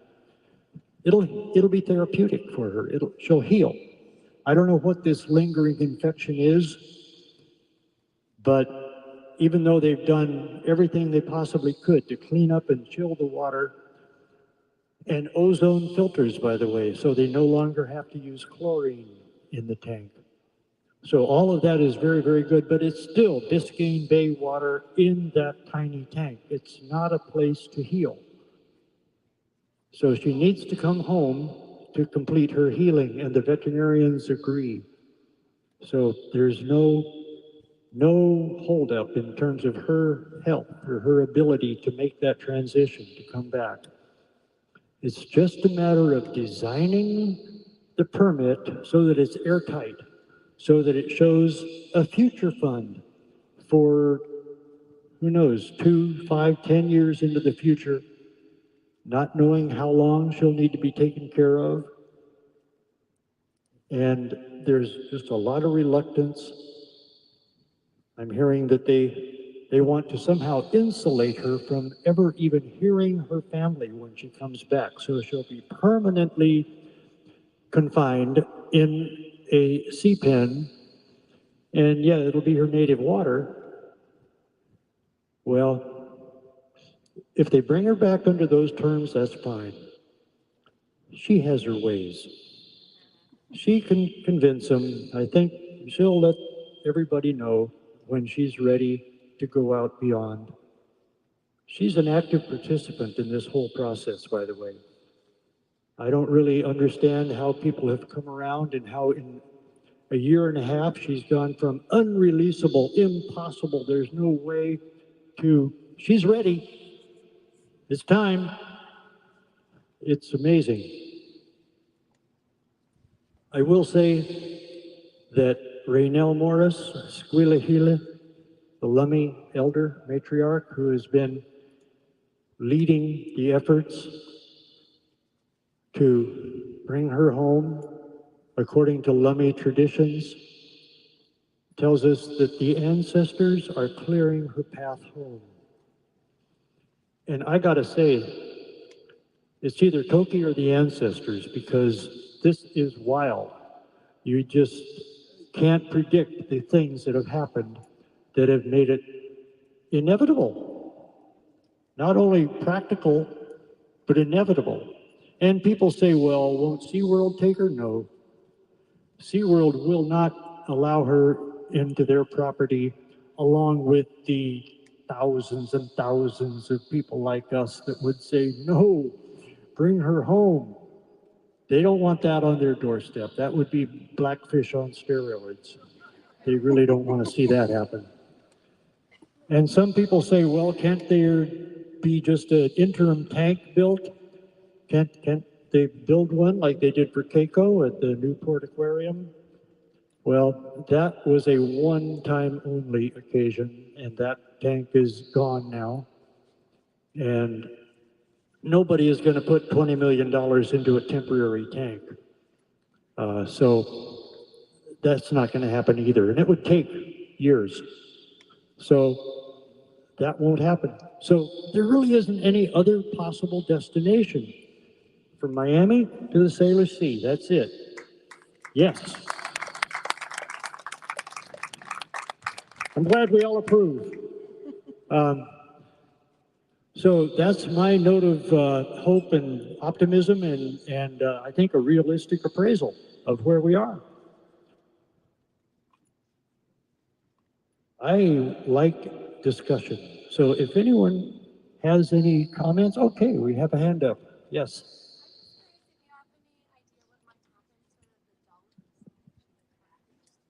Okay, the question is what might happen with the dolphin, the Pacific white-sided dolphin, 40-year or 39-year-old male dolphin in the tank with her. From the videos I've seen, they get along. They play together, which was a surprise to me because, as I understood, there was a lot of hostility. But apparently, no, they've gotten well acquainted. So the reports are that Li'i, the dolphin, will come with her. Yes, I certainly hope so. The dolphin has a relative, a sister, I believe, or, well, I don't know how they would know that, but another dolphin, but they apparently, by reports yesterday, were sent to the Shed Aquarium. So if Lee comes back, it won't be with any other Pacific white-sided dolphins or any other dolphins. But that's possible.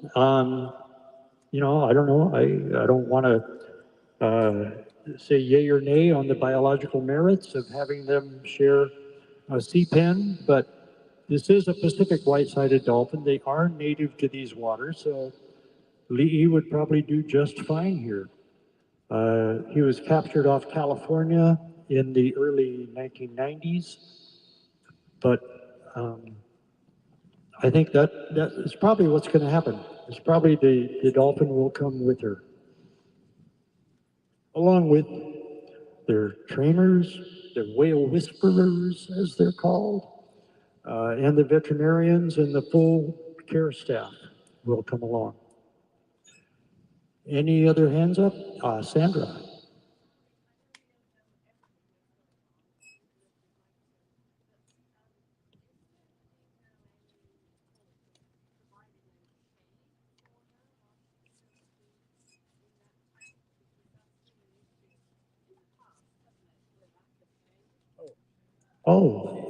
Yeah, the question is, why the lack of shade? And because that's one of the violations of the Animal Welfare Act all these years has been no shade for her.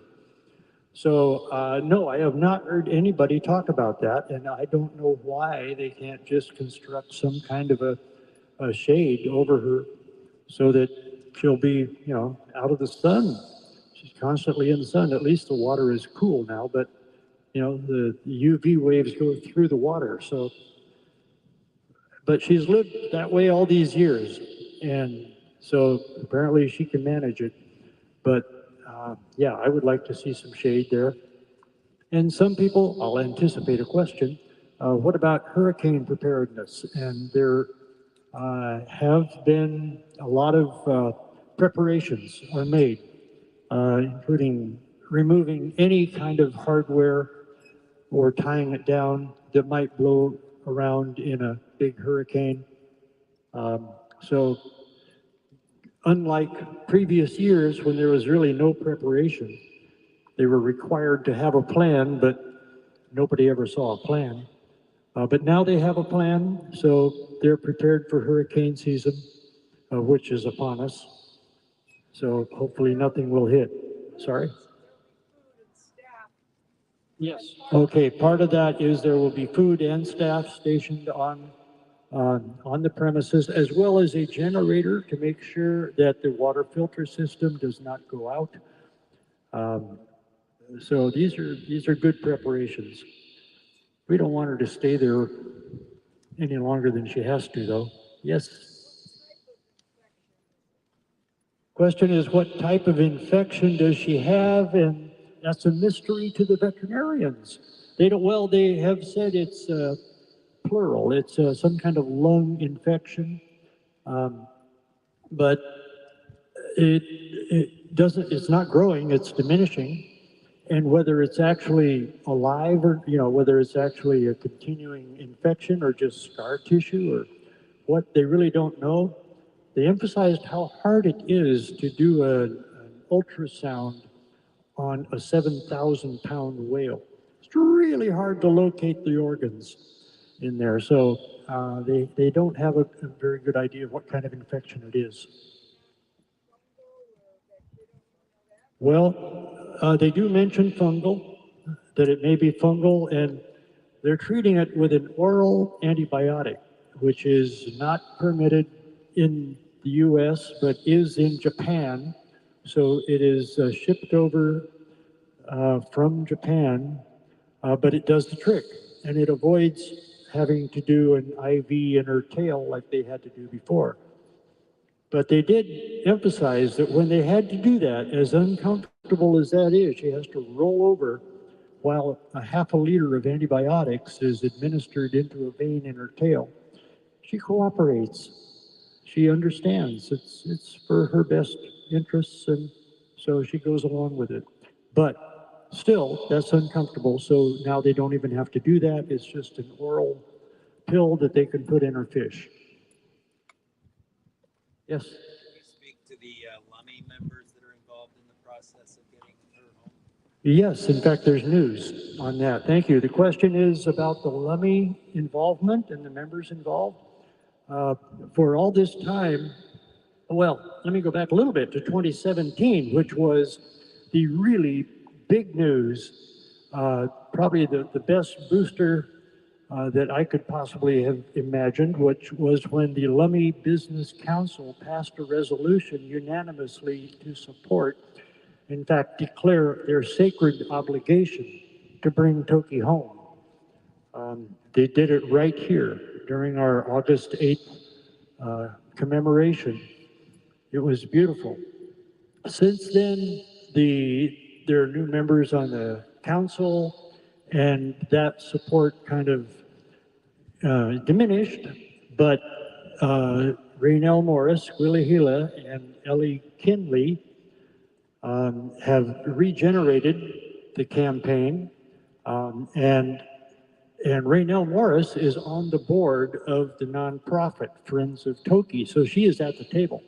She is one of the participants and decision makers, and that, to me, is the best voice we could possibly ask for at the table, because she believes in Toki as a relation, as a family member, and sees her that way. And she has been there a couple of times.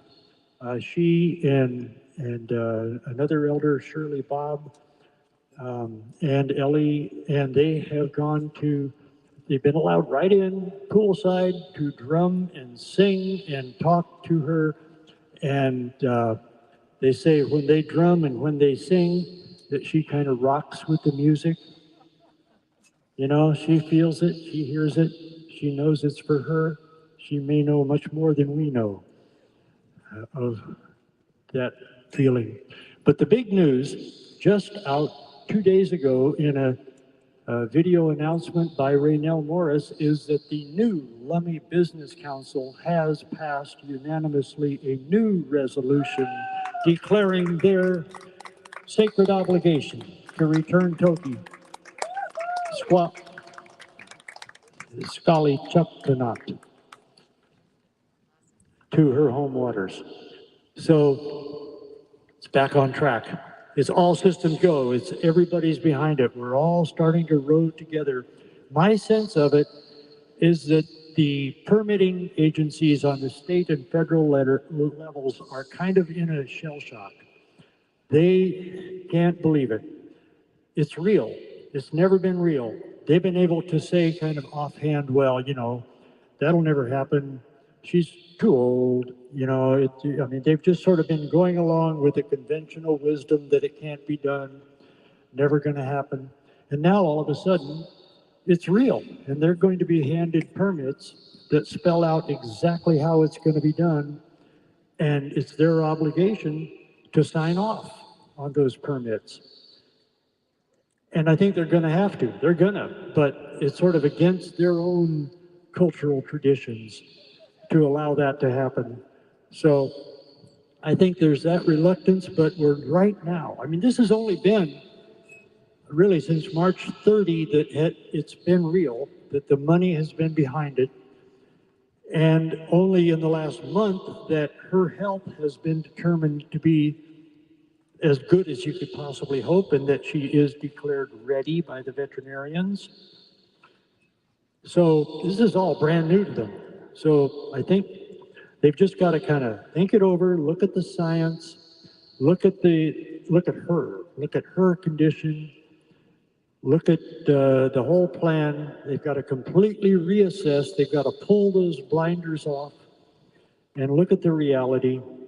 And so I think we're right now in a process of consensus formation, where the authorities, the experts, the permitting agents, the public, the media are all beginning to realize it not only needs to be done, but it can be done safely. That's been the big hurdle. There's no reason not to do it. There's no good reason anymore. So I think everybody is just now waking up. They're still saying, oh, it's going to be 18 to 24 months. They want to give themselves plenty of time to readapt to reality, but I think it's going to happen fairly soon. Suzanne. Some people, Toki has hired a law firm that's expert on federal regulatory processes. Okay, I didn't know that, but I do know that sort of. Okay, Toki has hired a law firm to basically lobby the agencies to go ahead. Well, I should say there are consultations, and there is a professional team going to the agencies and to the departments like the Commerce Department and to the governor's office to talk about what will be in the permit and how realistic it really is. And the lawyers are working the federal agencies. Yeah, they are. They are. So that's all underway. So when people are impatient, it's in the works. It's happening, and it's going to gel. It's going to all come together and be announced. I don't know, someday soon. I can't put a timetable on it myself. I well, I've said maybe end of this year, or very early next year. I think that's a realistic appraisal, but could be sooner, could be later. Any more comments or questions? Oh, well, where is the pin going to be? We don't know. We don't know for sure. I have my guesses somewhere in the San Juans, in a fairly secluded place that is not subject to a lot of boat traffic or a lot of weather. So I think it's already been located, but it hasn't been announced. There has to be complete buy-in on that too, including all the tribes from all around the Salish Sea have to be consulted and sign off, and that can take a while. So it's understandable. I just want to say, if you're hearing people that are impatient, reassure them, please. She's coming home. It's all being done, and relative to where we were 2 years ago, it's happening at lightning speed. This is really fast. Developments are really happening fast.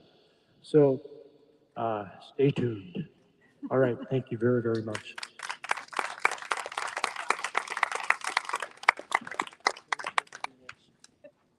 Howie wants me to tell you what to do next. So my name is Cindy Hansen. I'm the Education and Advocacy Coordinator for Orca Network. So thank you everybody for being here. So what we're going to do is walk down onto the dock here and just do a little brief dockside ceremony where people have hopefully an offering to put into the water for Toki, for the whales that were lost during the captures. Say a few words if you want to. For those of you who are going on the boat trip, I do have the registration list here and name tags for you. So feel free to check in with me whenever you're ready, and I can get you checked in for the boat trips, and then we'll get those going at 3:30. But I think for now, we're gonna head down to the water with Deborah and do a little ceremony. So again, thanks everybody for being here. Where are we going? Yeah, let's take the water. Where are we going? I think down there by the boat. Tony, how are you? Oh, I know. Hanging in there. Still working. I'm gonna have her.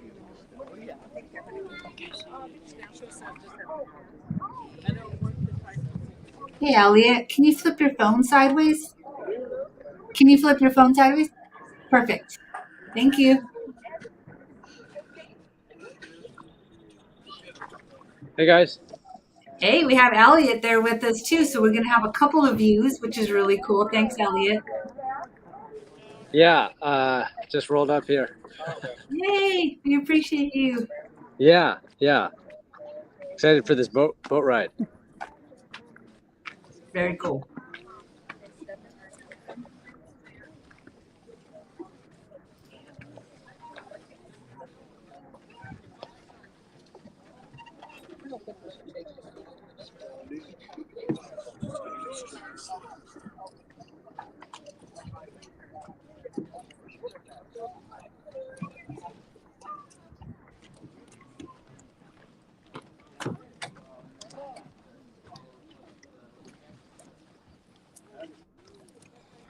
Guys, if you're wondering what's happening, they're taking us to the water's edge for the ceremony. I'm probably going to need your help here.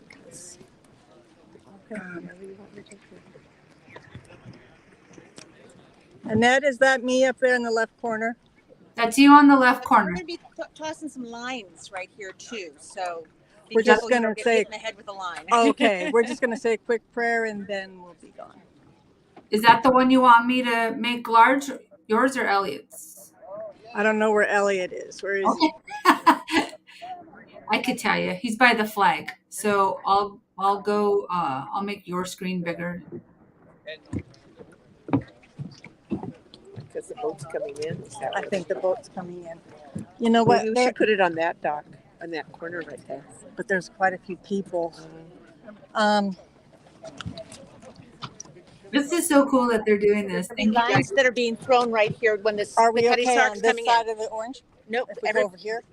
The boat's going to be coming in right here, so if you guys could all keep back. Okay, that's... There's going to be lines being thrown on the dock. Yeah, you guys can just stay back on the wharf until the boat's in. The boat's coming in. So we've got a little space of water right here, so we'll just take turns dropping our flowers off, I guess. Our presents to the sailors' sea.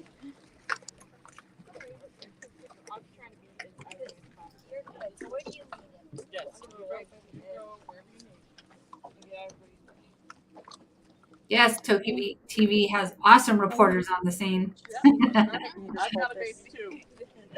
I lost my flower. It went down. So here, take mine.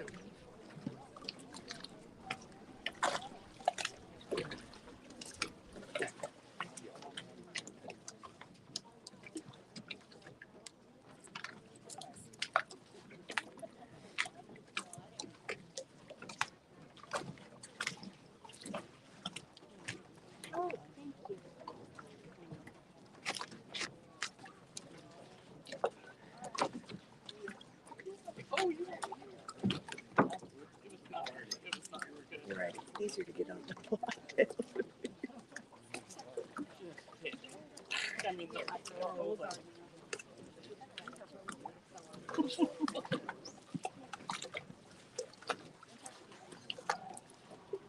Are we pretty much all here? Howie's not. Howie listens to me talk all the time. He's got to still work up there. We won't make it. We won't miss the boat if we keep waiting for Howie. Thank you so much, all of you, for coming today. Now you know who she is. She is Sk'aliCh'elh-tenaut, the miracle whale, the whale from Penn Cove.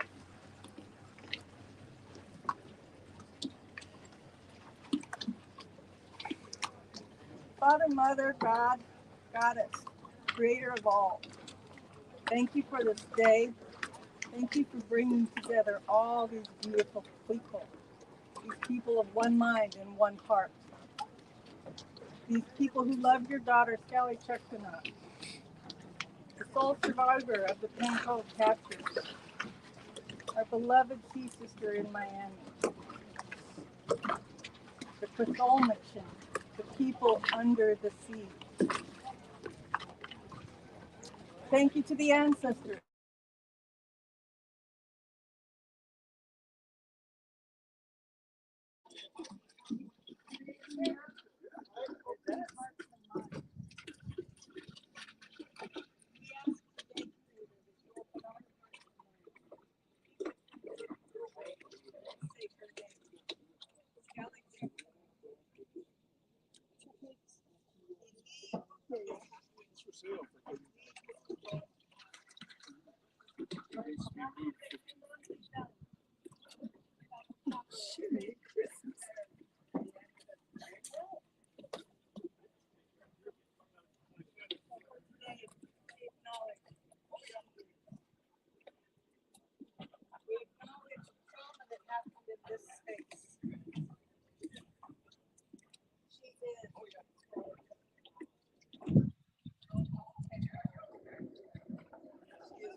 Oh, I'm sure.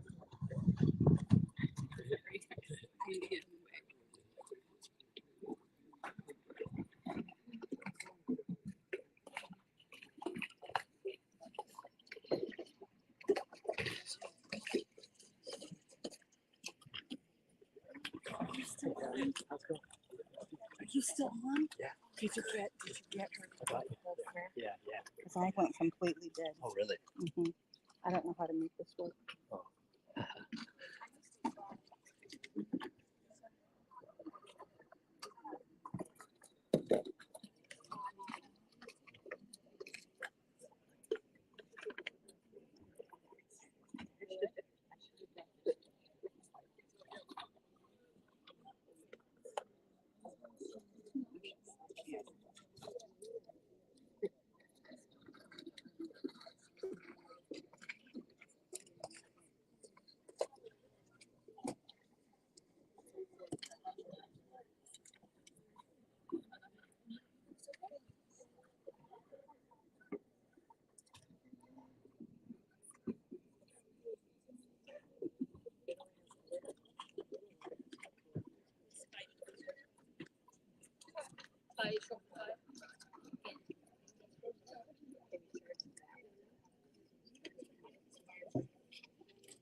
I can't stand in that boat. I have to watch him go by. Yeah.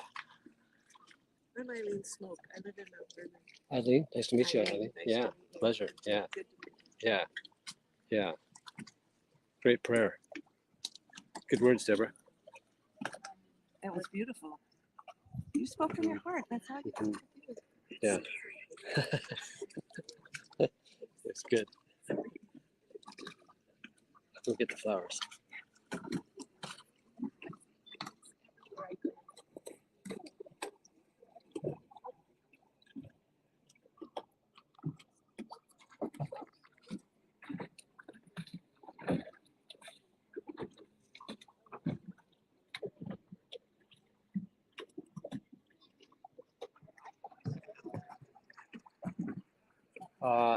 Hey guys, here we just had a beautiful prayer from Deborah and the group here. Everybody said a really nice prayer blessing and put out these beautiful flowers and cedars to bless this place. So much trauma, so much healing this place needs, and you can feel it here. Very cathartic moment, a lot of people crying, a lot of strong emotion, and you know, that's what this place needs. That's how you heal from trauma like that, is to just get back in touch with the heart, you know. And that's what we're doing here today. And you know, it's the dawn of a new era. The whole previous chapter was just, you know, I don't even know how to describe it. It's just a disconnection from the heart, disconnection from feeling, disconnection from the natural world.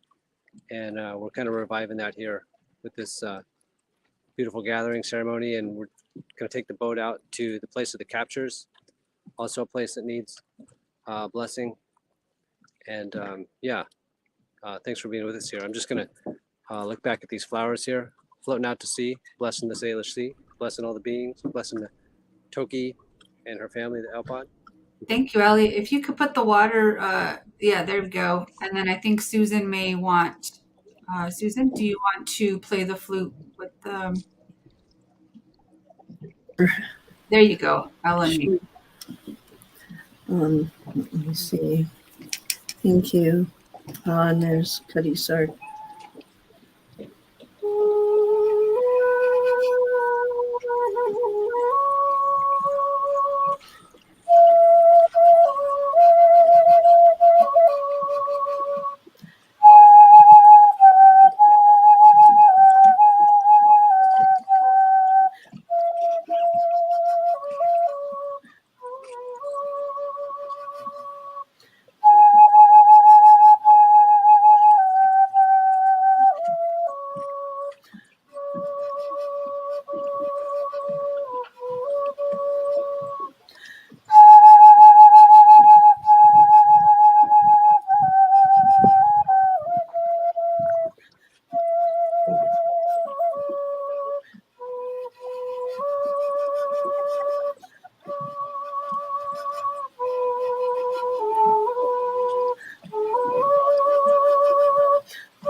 Thank you. Yeah, beautiful music. Watching in perfect flow with the waves here, natural rhythms flowing through the music, the water, the flowers, the cedar, the orcas, us humans, and everybody's getting ready to. I think there's going to be a couple boats here. Everybody's going to go out on, and I came a little late, so they said they could get me on one though. But yeah, hopefully I'll be able to jump on here. It works to have your TokiTV shirt, Elliot. That's right. That's what I mentioned that, and that. So thank you. Yeah, I think that was my card. That's my ticket. It's your press pass. That's right. What I think I'll do is while people are getting on the boat, and I know Deborah is charging up her phone as well, but hang on there, Elliot, if you can, or if you want to jump off and jump back on in 15 minutes. A year ago, we kicked off. We had people submit videos on what does bringing Sk'aliCh'elh-tenaut home mean to them, and so I'll play that while people are while you guys are getting yourself situated on the boat. It's about 11 minutes, so that gives people time to do that, and we'll watch. We're not going anywhere, but you're going to see a video being played while you guys get situated there. So for those of you at home or wherever you're watching from, I see Penny's watching from Priest Point, Washington. We have people from all over the place watching. So we're going to show this video, and then we'll be back live with these guys on the boat. As long as there's service, we're going to hang with them. So if we don't have service, we'll have to end, but we're going to do our best. So I'll go ahead and play that now. I'm sorry. We're going to take a few-minute break here. Yeah, I'm going to play a video, and it takes about 10 minutes, so that gives you guys time to get situated. Okay, sounds good. Thanks for that. Okay. See you in a few. Well, I do appreciate that, sir. And I got to re-add it because it took me so long. Hold on. It's picky. It's picky. Well, and I can add that John Stone, who's driving, who's the captain of the Cutty Sark, one of the boats, was actually a young man. During the captures, his parents owned the Captain Whidbey. And so he was kind of rowing back and forth and played a part in the whole thing about the film that that Greta's dad was taking of the captures. And so he will be telling that story on the boat. And if we don't get that today, I know Karina will be recording it.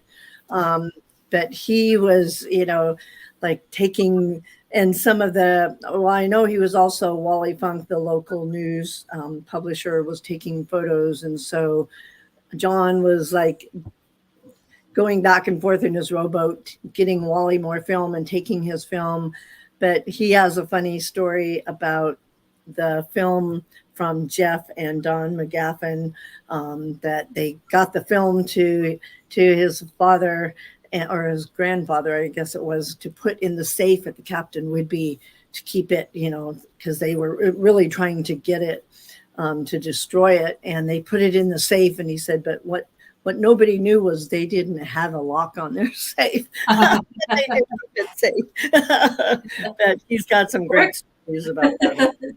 Well, let's hope we have enough service to hang with them on the boat. Deborah's charging up her phone now. Let's play this video. Alejandro, if you want to go grab your coffee, now would be a good time to do it.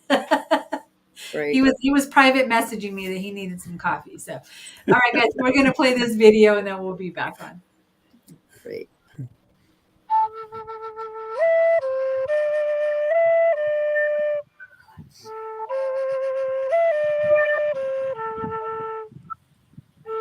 For me, her return to the Salish Sea means I can look out over the sparkling waters where her pod roamed free and, although nothing can make up for those stolen years, know she will enjoy her remaining years back home where she belongs. What does Tokitai coming home mean to me? It means healing, most importantly for Tokitai. What would really matter to bring her home is fulfilling the spiritual part of this journey that has been put before us.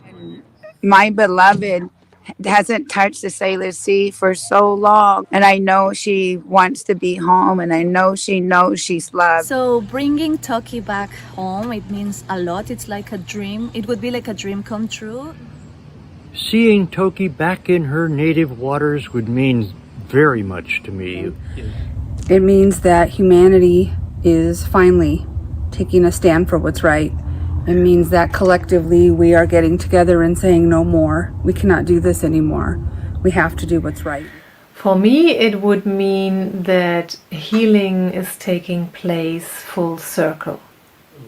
She means a lot to me because she's a symbol of struggle and perseverance. Toki's return home gives me hope. It gives me hope for the healing of the Salish Sea and all of the southern resident orca population. And all of her family here, humans, all of the living beings in the sea, all of us will feel much more in harmony knowing that she has a shot to come home and be with her family. She needs to go back in the ocean. She needs to go back in her ocean. She deserves to enjoy freedom.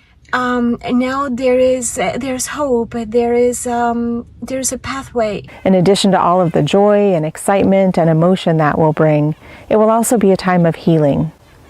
Healing for her, for everything she's been through for the last 52 years. I think and believe that her release could change the world. I think our world needs hope so much right now. Toki's return to the Salish Sea, her life and her freedom means the same to me as my very own. The well-being and return to the Salish Sea represents the efforts, power, unity and determination of so many people. It will begin to restore my faith in humanity. And so she can be with her mom, ocean son, that she deserves to be with. That's what it means to me. Thank you. And I am so happy about Lolita. Retiring her would mean the world to me. So the thought of her coming home and having an opportunity to live out the last of her years in her home waters, I just couldn't be more happy to imagine that happening. A dream would be coming true if we get the chance to send TokiTV back to her native waters in the Salish Sea, to get in contact with her family again. Let our people always come home no matter what happens. When she's halfway home, she'll feel much better. When she's home, she'll dance. Bringing her home would be nothing short of a heart healing for hundreds of people at Four Orcas, starting with her Salish family. Toki's return home would mean to me and her and my family and her family, it would just mean so much because people have put like so much hard work and effort into this. Toki coming home would mean the healing of so many wrongs done during the capture era to so many southern resident orcas. Toki's return home would mean the fulfillment of my greatest wish. And what Toki's return home means to me is really a returning of justice, of where she belongs and where she should have been this entire time. I know it will give me an indescribable feeling of peace and happiness, knowing that she's finally where she's supposed to be. She has given her entire life to entertain us, and I can't even fathom what that must be like for her. I think we can right this wrong, but I think we need to do it soon. If Toki's released, then he'll make me happy. But if it's released in time. And I believe that by freeing her and sending her home and allowing her to be at peace naturally near her family, that's a form of restitution for wrongs. Why she's so important. Tokita represents an epic story, a story of hope, unity, and family. We can't go back and make a new beginning, but we can start now to make a new ending for TokiTV. I am sure she knows all the hard work we are doing, her friends are doing to retire her. Doesn't she deserve to go back to the waters where she was born, to feel the tides of the ocean, the currents of the sea? And mainly, if we know where her family is, we know her mom, Ocean Sun, she's still alive, doesn't she deserve it? So let's bring her home. I know we can do this, and let's do it soon. So it would make us really happy if she got released. That she is strong enough, she can do this. Coming home to her home waters is what will heal her. She deserves to go home, and she deserves to be near her family. All we're asking is allow her the dignity to come back home and live out the rest of her days with her family here. It's time to do the right thing, get her here to a sanctuary in her home waters where we can heal, she can heal. Toki, it's up to you. We're praying for you.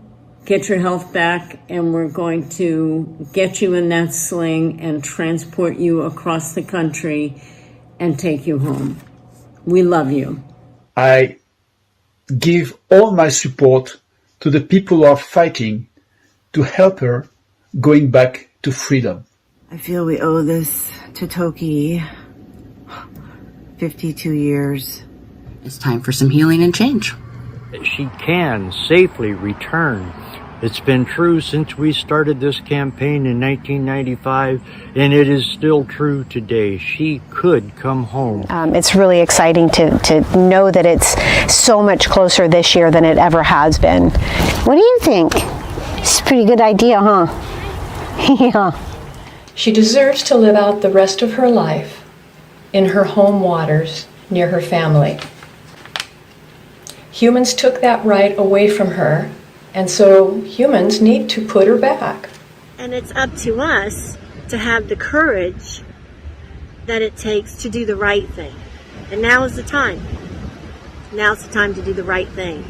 And basically, I would ask you humans, if you were in a prison for 52 years and there was probably a risk for yourself to go back and meet your family, wouldn't you want that for yourself?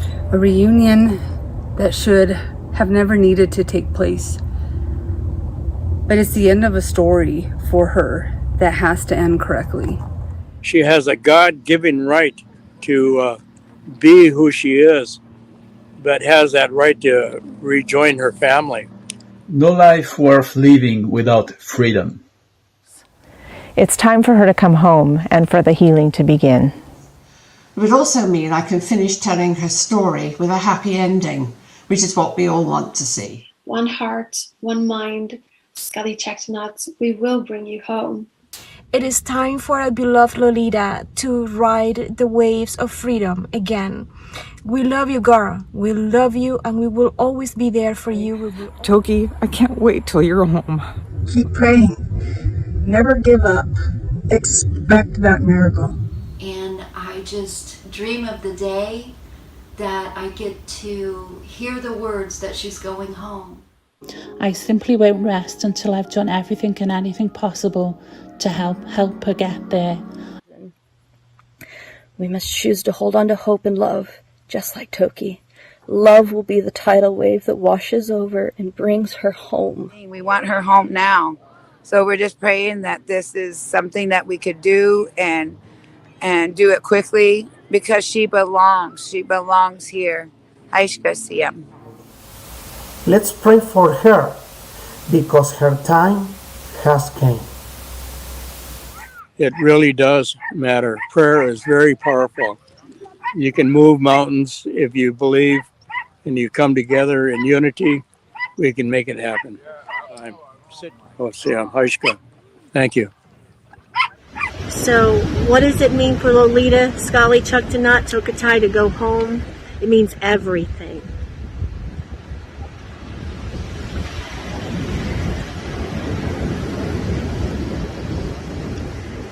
It means everything.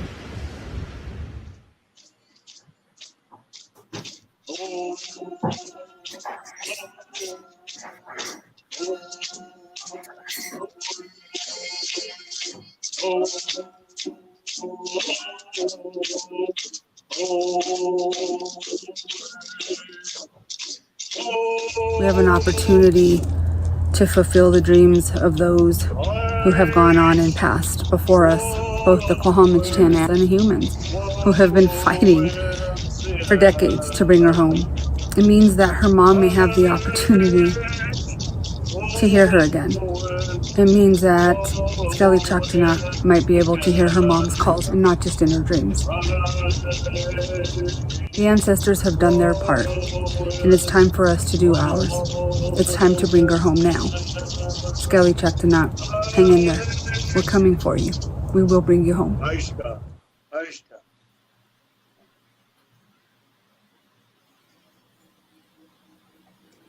All right. Christina, so far, video, ceremony, the talks, while we wait for them to try to come back on live. How are you feeling? Feeling okay? Yeah, I'm okay. It's just very emotional. Sometimes you just, gotta cry. But yeah, it's good. It's good because it's healing, it's healing and we're moving forward and she's coming home. Yeah. How about you? How are you feeling, Annette? Kind of all over the place. I think that I'm really standing in that we have to acknowledge the past in order to heal from it. And so I'm standing in that healing place for her, for all of us, for everyone who witnessed, and for everyone who's gone before us, and for everyone who's continuing this fight, just really standing in that place of healing for everyone, because we're so much further along than we've ever been, and there's so much work happening. Looks like we've got Deborah coming back live, so I'm gonna see. Deborah, you situated there, Deborah? We are. We're on the boat. Getting a life jacket. I'm actually on Howie's battery, so. Yeah, let me try. Let's see what we can do. The reason is there's a lot of activities going on the left side. The boat's shifted. No worry. I'll go to that side. It's about 25 tons, so it's not going to move much. Annette, should I turn my phone around like I did last time? So Yeah, they're that's not fine. looking at my nose. Whatever's easiest for you. Because I don't want to be. We appreciate however you can do it. She's on the. Man, I'm so sorry for losing all my batteries. We got you. Okay, you're on the Suva. So are you on the Suva? I am. Is somebody on the Cutty Sark? Yeah, there's a lot of people here, guys. Okay. Okay. Is Elliot with you, or is he on the other one? He is with me, and I said he has a job to make sure that her flag is flying. Okay. Oh my gosh. Okay. Oh my gosh.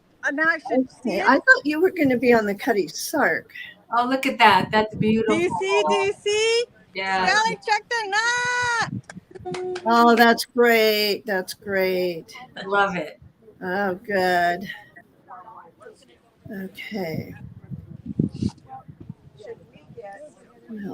Let's switch to that side. It seems like there's more people. You just need to get a life jacket. Susan, do you know if anyone will be telling? Well, that's what I'm hoping the sound system will work, because I thought Deborah was going to be on the Cutty Sark. Because that's where. This is the one they sent me to, Susan. That's the one they sent you to. Okay, she needs a life jacket on this side. I don't need no thinking life jacket. Well, actually, you kind of do. Okay. Well, there's always one I got to watch. I figure them out pretty early. I'm going to put my flower there. Okay, well, I'm not in charge, so Okay, they know. There is the flag. Where do I get it? Right there. It's right Well, there. it seems like if we have Thank you, two. Miss Jill. Right. One more over here. Yeah, let me find out. And Francesca, it looks like you're counting. Keep doing that. Okay. And let's see if you got I had it all backwards. Yeah. Okay. Nope, he's got one, so we'll just set it here for right now. Oh, without your foot on it. Yeah, we should have one extra right now. Where did the clipboard go? So if you can't hear mirror, let's work around it to where you can. Over here, Captain Brian. It's rotating down. Okay, perfect. That's exactly what I want. Okay. Well, Okay, I think that's about where I was. Okay, so Susan, just so you know, I'm looking at the email from Cindy. She put her on this one because we have, I think, who is it, Karina, doing video from the Cuddy Sark. oh, okay. Okay. Thank you for watching my stick too. Hey, Elliot. No, he has crew on. Guys, you're silly. I didn't even realize it was him. I'm just trying to keep it on her flag as I'm so excited about this. Great. All right, well, I'm going to mute us and we'll just hang out, and we're going to hang out like we're hanging out on the boat. Yeah. And so we're going to drop the midship lines and then spring back just like we normally do. And although if we were on look how beautiful that is, you guys. on that side of the wind, it should be a lot easier. And we'll get off the dock and let him get off. So.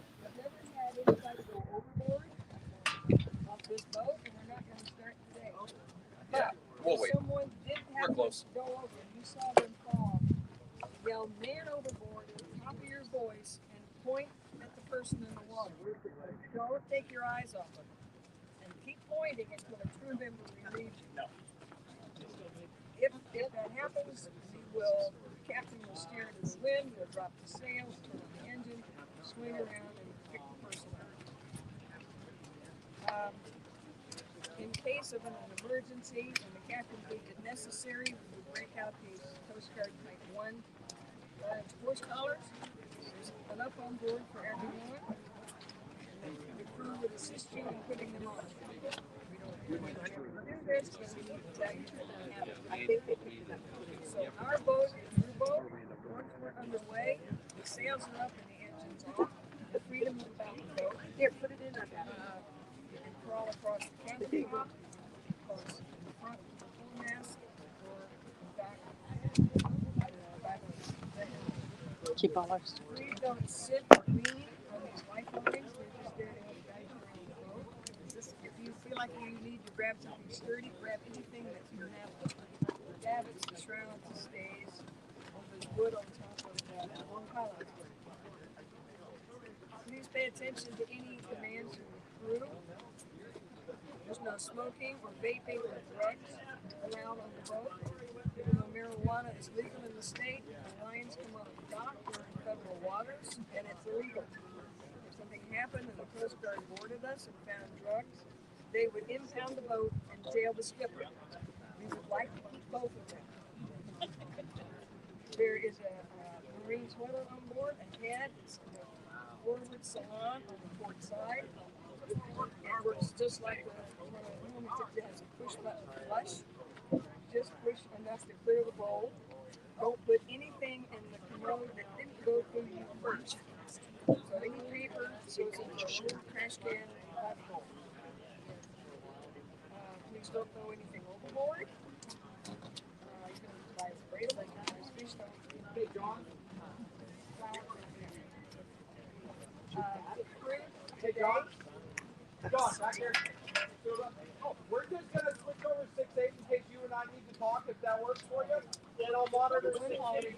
Cutting Sark is the captain. Brian. 7-1, you got it. Crew is Winston. Greg is on the dock. So is Francesca.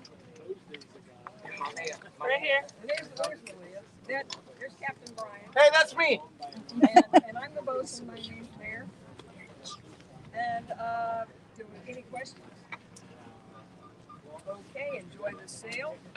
We'll be underway in a very few minutes. Oh yeah. Flowers, plants, flowers. It's just like apple cores. I know I'm sneaky. Like, where'd that guy come from? Yeah. So hey, right now the current working plan that talking to John is he's kind of gonna be his boat Cutty Sark is gonna be kind of the master of ceremonies over there. And then you might have. We're gonna go out to the first capture site, stop, say that piece of business, and I think we're debating on if we're gonna sail over there or not because the kind of timing of getting there. We may set some sails just to because we can. And just show that he's not, and then move to the next spot, and then we'll sort things. We'll definitely sail back as much as we can, depending on time. But otherwise, let's have some fun, right? You guys should try to jump on the other one. All right. So yeah, we're gonna get the engine fired up. I think we're really close to. Okay. It might be. So you know folks, what? if you don't mind too terribly, I don't mind if you stay on this side, but I would like you up here out of the way so we aren't bonking you with fenders and whatnot. Me too? Yep. Oh yeah, all of you up there, and we're at 17. We're close to having everybody sign. Yeah, we most certainly do. So, dear, your life jacket is on exactly the wrong way.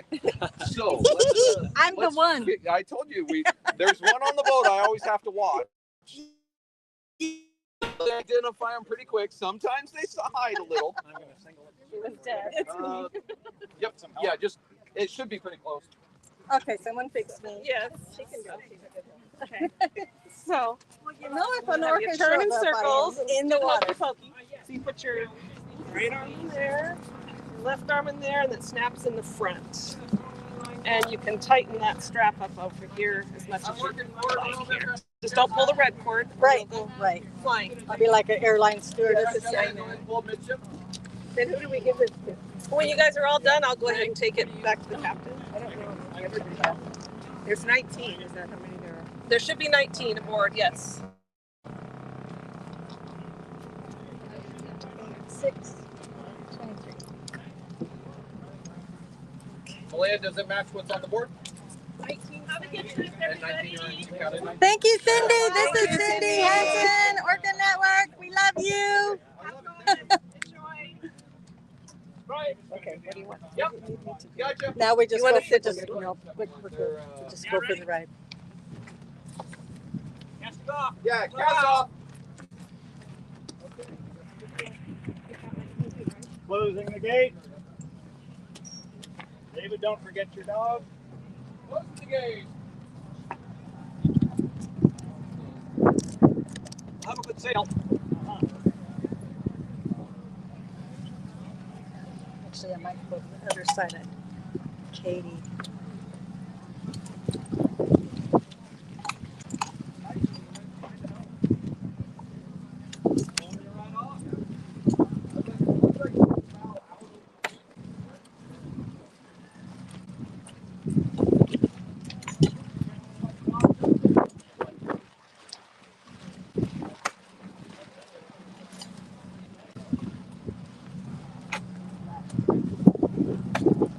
Gate closed. Ellie, it's good to stand a little bit.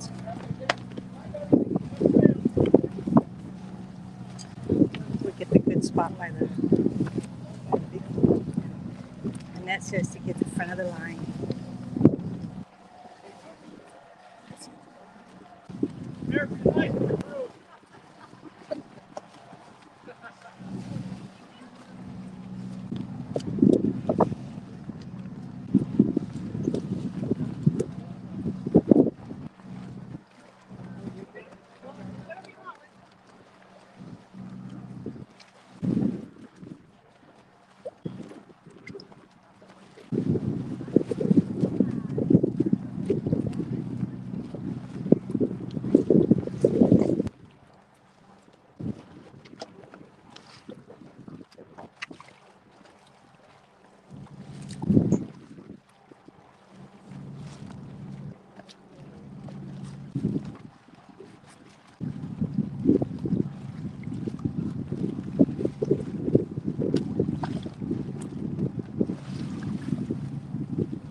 Yeah, I'm leaving it plugged in. Nice win. It's at 85%. That's a cool church. I know. 800.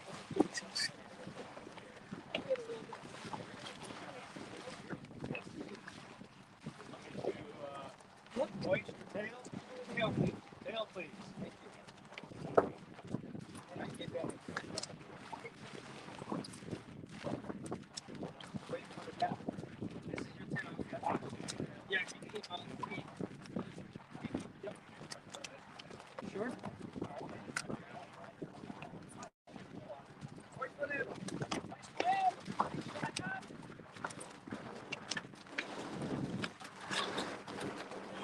Sorry.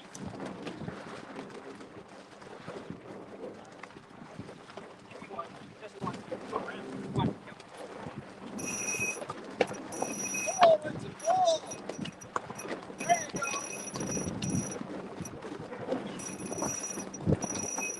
Now 3.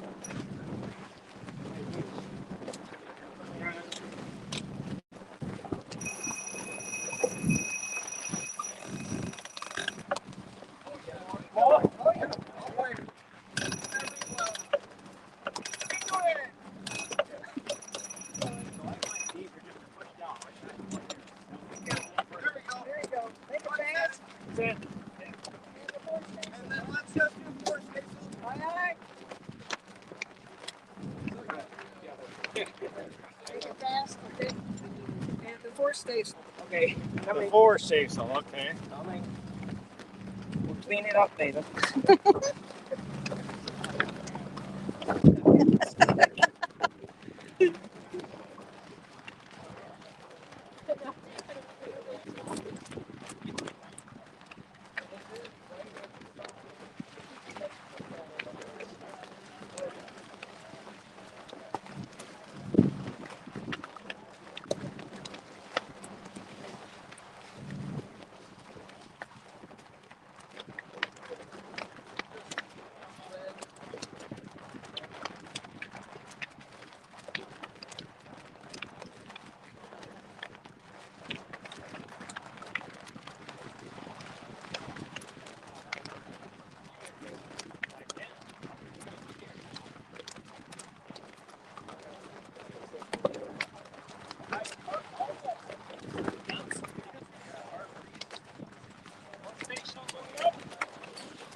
That looks so great, Deborah. That looks so great. Look at her flag. Look at her flag. I love that. Ask Elliot to take a picture of that. That's just great. Elliot, can you take a picture of the flag? You got to share with me too, since my phone can't multitask. That's beautiful. And it's so beautiful. That is who she is.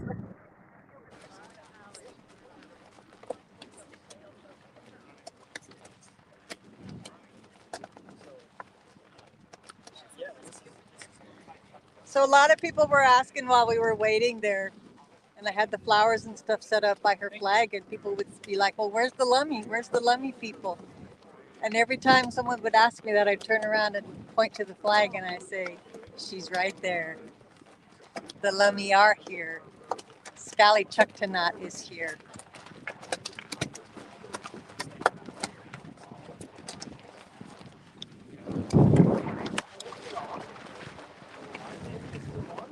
Well, this is pretty cool. I think we're actually completely under sail, you guys.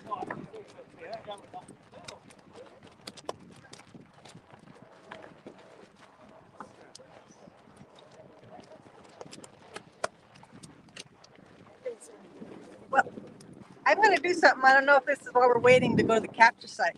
I am looking at a really kind of sort of important person. What? This is Katie. She's the manager of the Well Center with Orchid Network. Katie. Hey, Katie. Hi, Katie. Can you tell people what this means to you? I mean, before I even moved here, and this is the first time I've been to that memorial site, so it's really special. And thank you, Katie, for everything you do. If nobody knows how hard this woman works, trust me. I'm a volunteer for her. She works so hard. And sitting beside me is Eileen Smoke, and she is so dedicated to TokiTV. She's with us every day, friends, you know. Every show, Eileen is there. Eileen, anything you'd like to say to Sk'aliCh'elh-tenaut or to TokiTV family out there? Oh, it's such a blessing to be here. I feel Sk'aliCh'elh-tenaut. I know she's with us. She feels us. We're all blessed with this. It's just amazing. It is amazing. Thank you. Eileen's an amazing prayer warrior. I just need to say that. We all know that. She's with us all the time. Eileen, you're amazing. Thank you.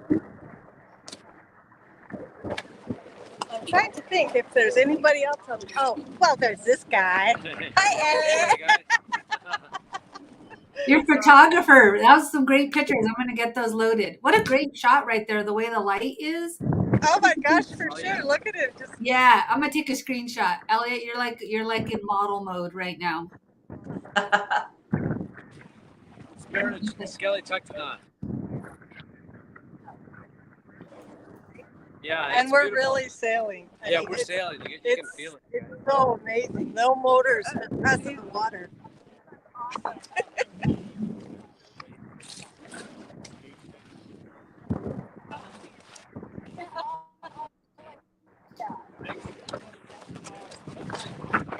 I'm not sure what else to show y'all until we get there.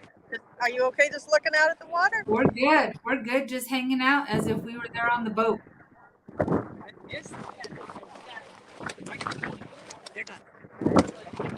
Yeah, we're still.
Run out again. Because I'm locked on. Look at this. Now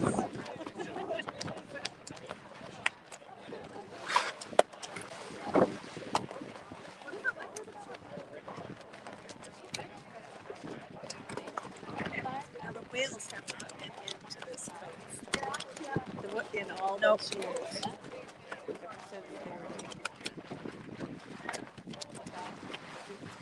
Eileen was just sharing, and I'm sure most people know, but maybe the new people don't. The Southern residents have never come back to this space. They have never, since the time of the capture, come back to this space.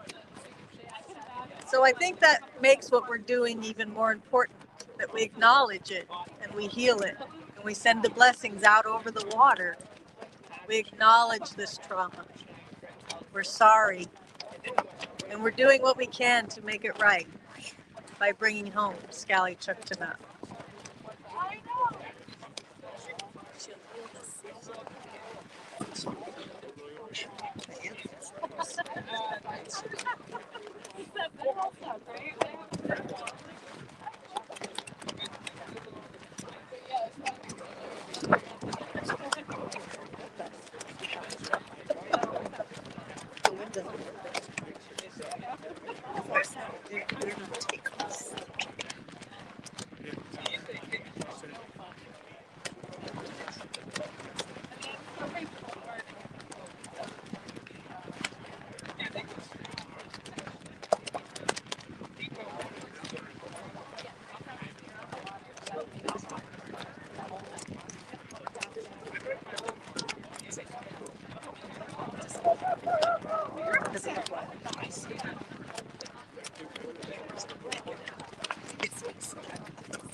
No, actually it does. There's a light shining on something.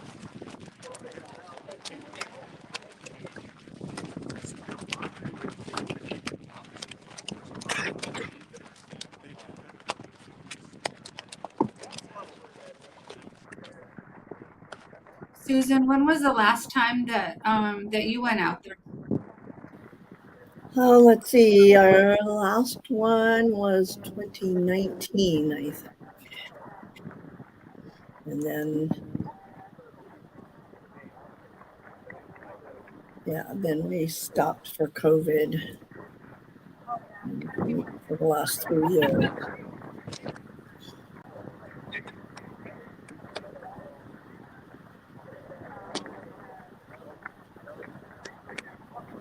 Yeah, and we've done it with the Cutty Sark forever, and then the Suva. I can't remember the Suva. We've done it with. I can't remember when the Suva was just brought back to Coopville. It's got a neat history too, but for the last maybe 5 times that we've done it, and they're a great crew and a great organization. And the Cutty Sark too, it takes kids out in the San Juans, and they're both really good nonprofit organizations who do education and history, maritime history.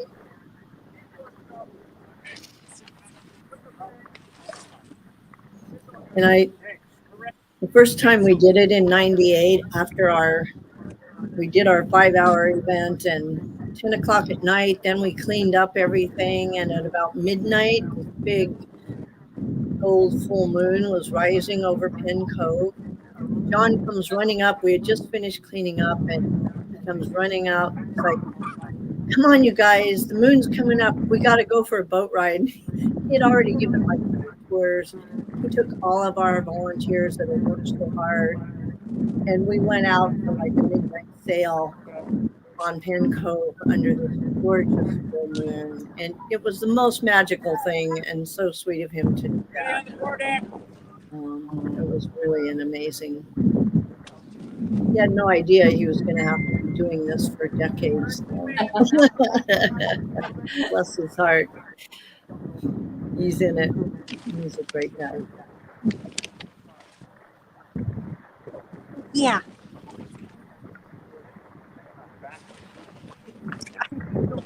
We're good.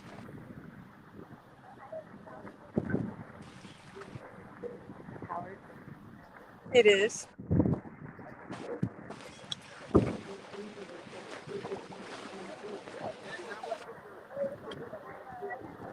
It's going fast.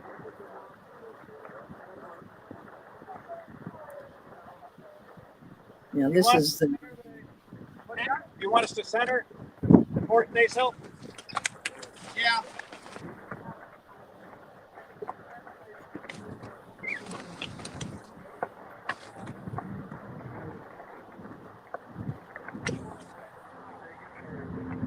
This is the tricky part where we hope on a windy day our Pink Floyd sound system will broadcast. And you can hear it. Can they hear? Nope. We're not going to be able to hear him.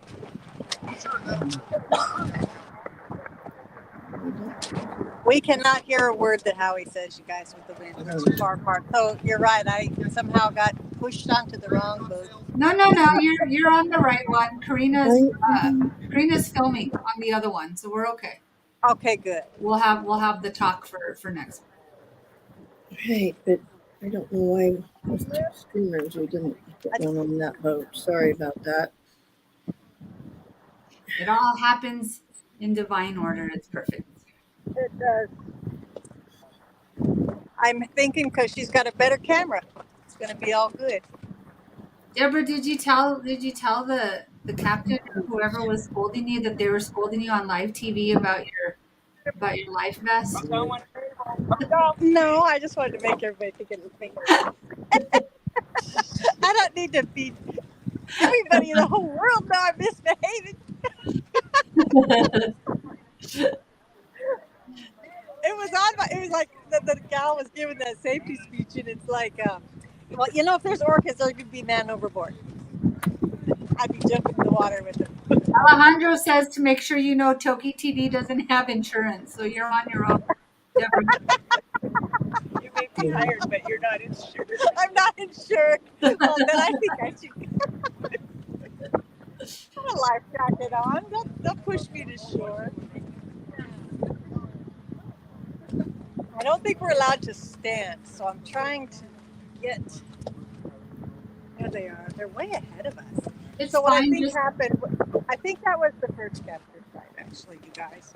It's fine just hanging out. I'm enjoying the ride. It's okay.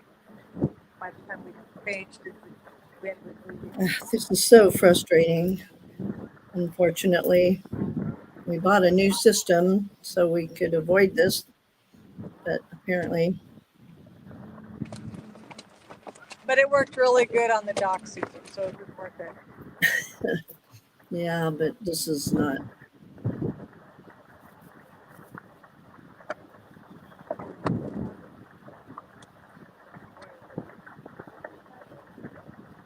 Is there a way for the boats to tie to each other when we get out there? Or do they have to stay separate?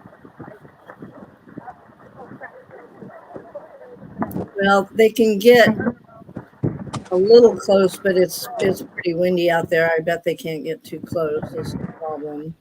Can't Elliot just swim over there with his phone? I know, that's what I don't know why they didn't put one. That's what I'm trying to find out from Cindy. You know what? I don't think Cindy knew Elliot was coming because we weren't sure until then. So. Yeah, I wonder if there's a way to transfer him. She just said transfer Elliot, swim. Can he jump? Can he teleport or swim? How good of a swimmer is Elliot?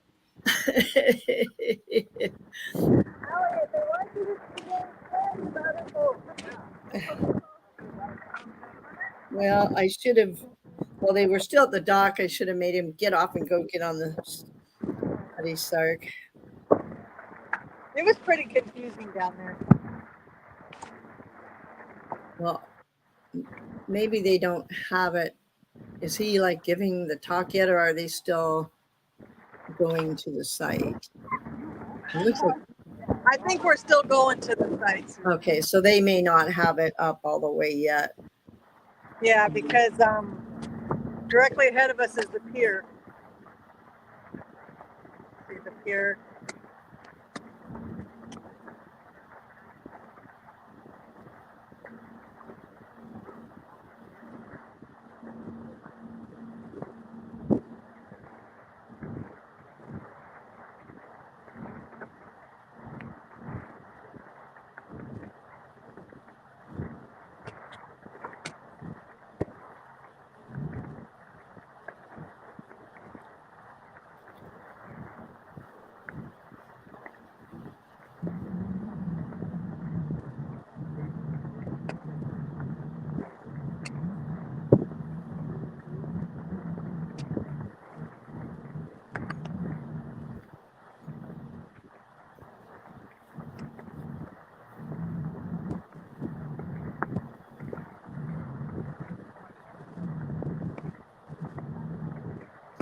There's Elliot's picture.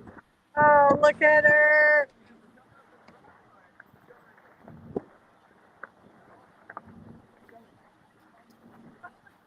It is really windy. I hope that Sk'aliCh'elh-tenaut gets her flight back in one piece. Yeah, I know.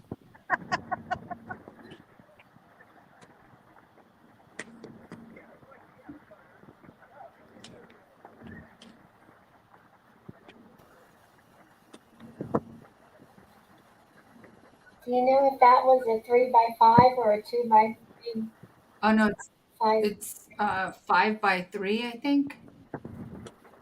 It's big. They ordered the 2 by 3.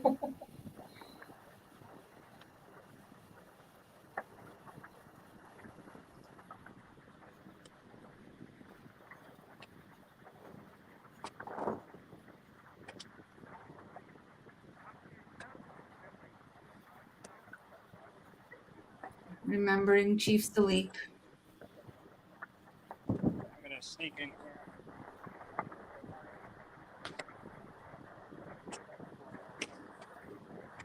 Am I in the way?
Where do you sail to beside this one? No.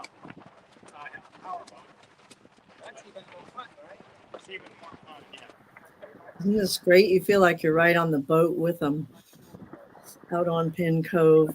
How many rounds per hour? How many knots per hour? Take us out to the bowsprit, Deb. No, not really. She's gonna get in trouble again. I know. I know.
I have a orange bag.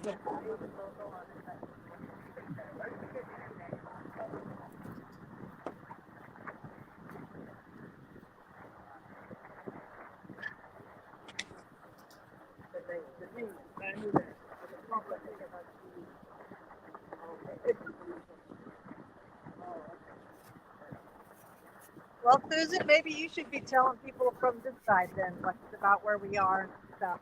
Can you tell? She stepped away for just a sec. Oh, she did. Oh, I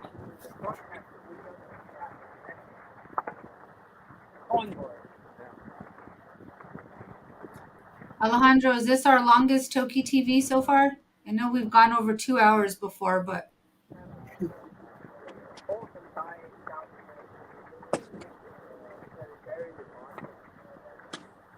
Susan, I'm going to leave you unmuted. If you want to, give any description or anything, feel free. If not, I'm good with us sitting quiet. It's up to you. Okay. Yeah, they should be approaching. And I'm not sure which capture site they're going to first. the camera is pointed at those old piers that are kind of by like the Three Sisters, where that pottery barn is. That's about Oh, where we right. Okay, so they're probably going to go to the first capture site in which Toki was taken, the 1970, over by Monroe's Landing, right?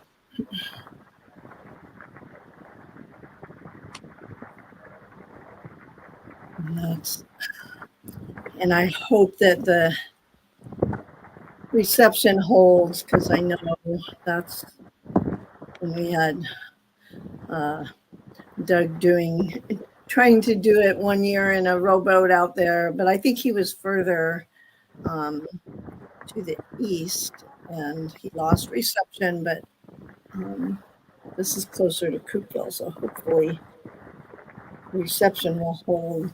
And I think the Cutty Sark is pretty close to the first capture site.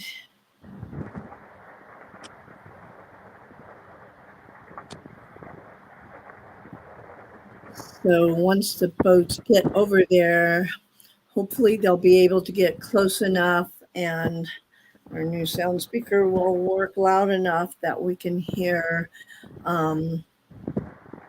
John Stone, the captain of the Cutty Sark, will talk about what he saw of the capture, how he will talk some about it, and then we'll drop they will drop one of the cedar floats, do some more prayers for the orcas that were lost and the orcas that were killed during that capture.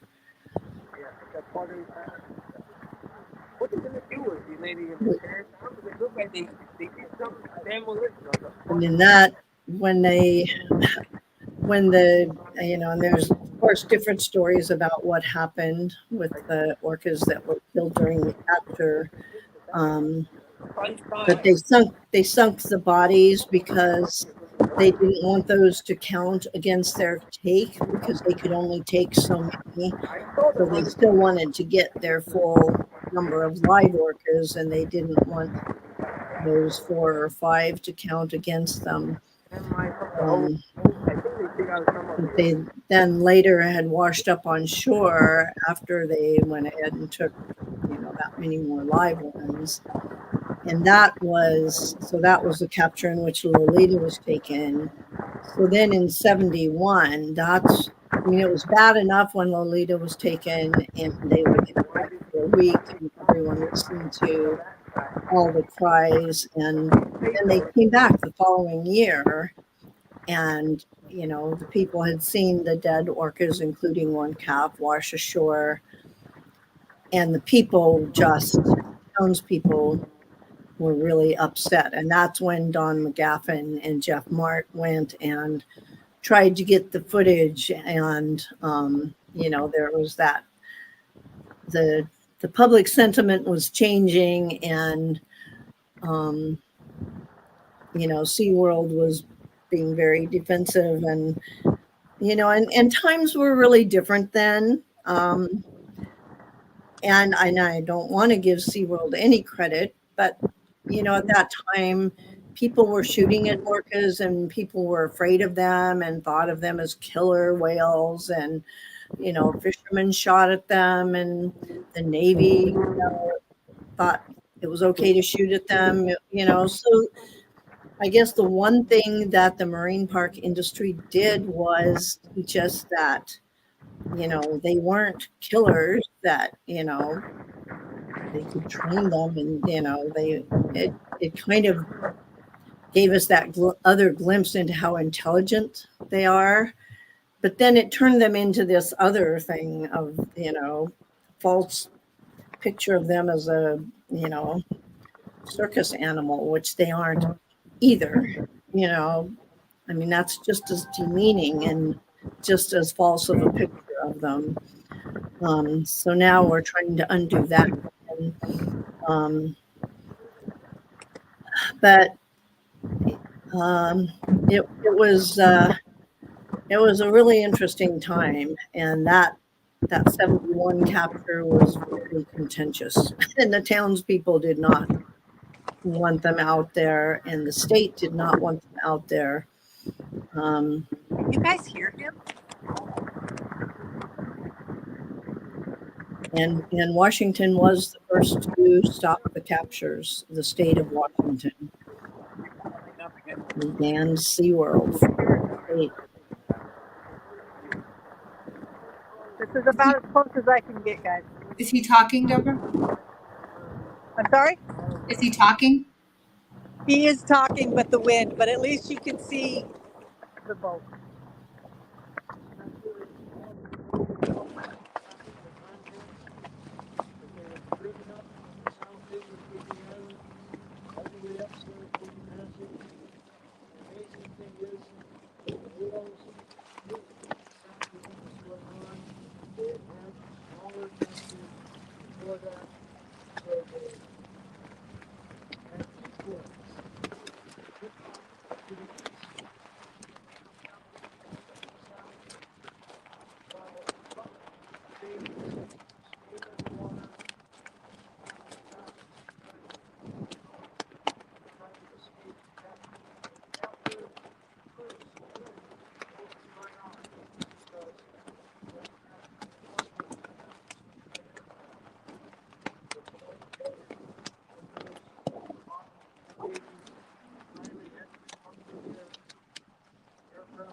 Is over there.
I have a question. Are we looking or are we, is the cove behind us?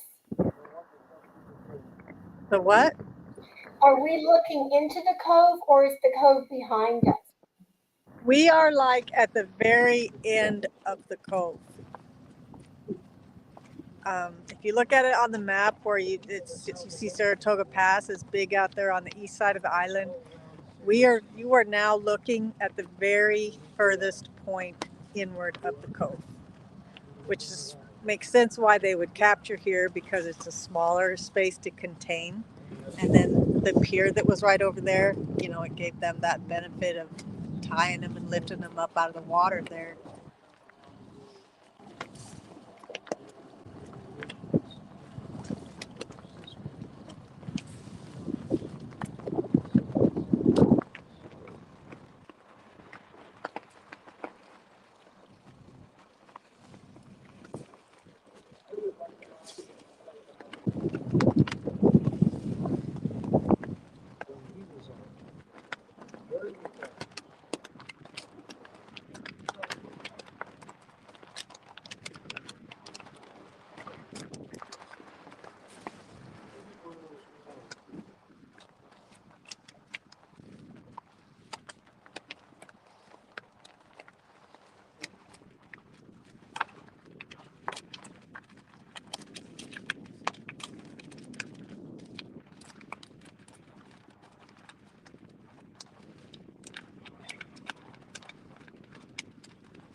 Other side.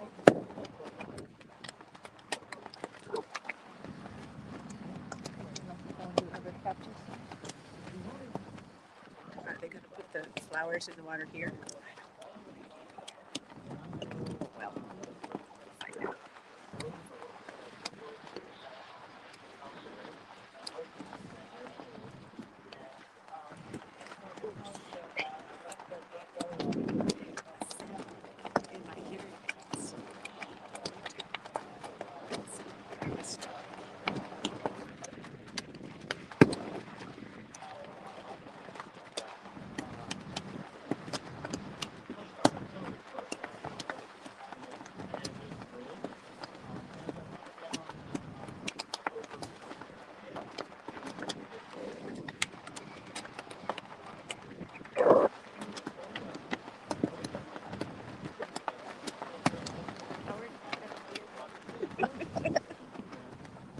know they're going further away than closer.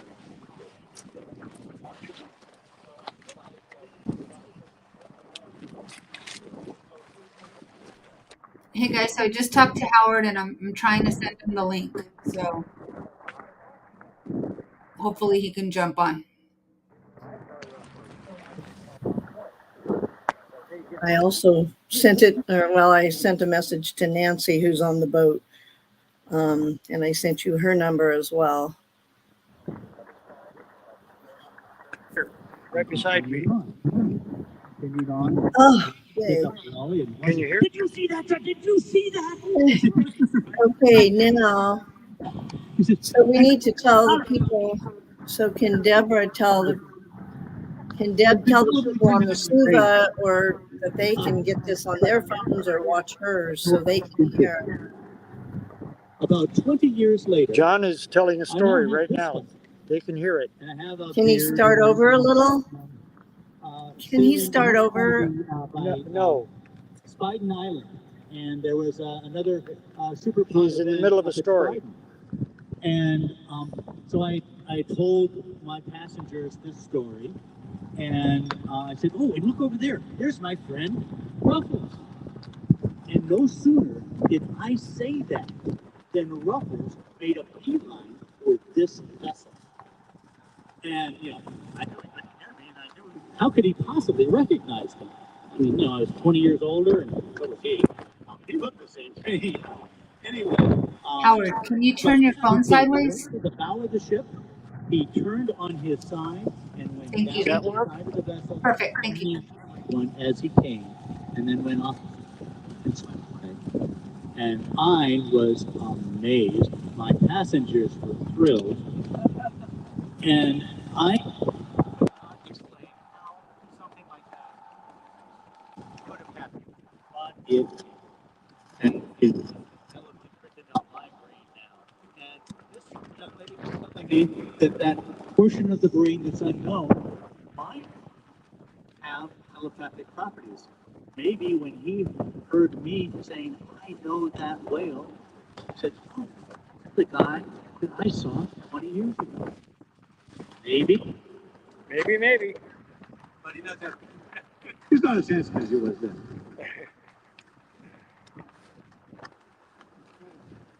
I may have turned it off. He says,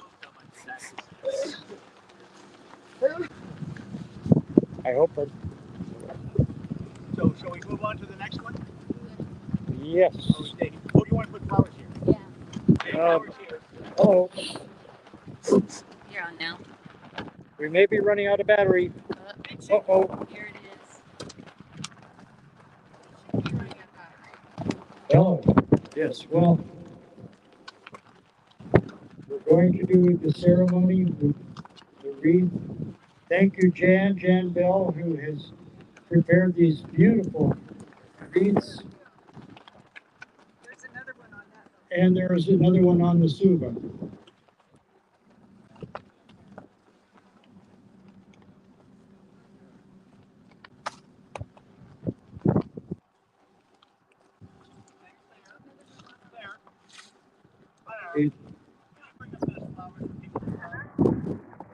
Dedication for Toki and for all the whales that lost their lives, their family members, their freedom, their peace, their life, liberty, and pursuit of happiness right here. There's a terrible thing that happened. There's a float on the Suva too. And there's another on the Suva. So could that also be dedicated to the whales?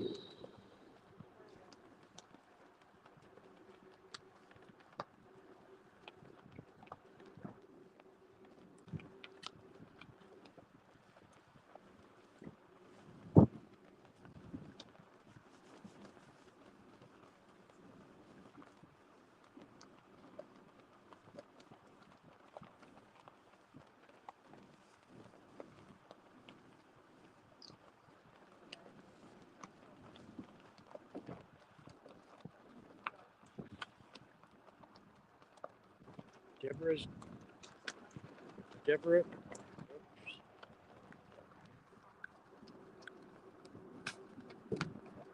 Yes.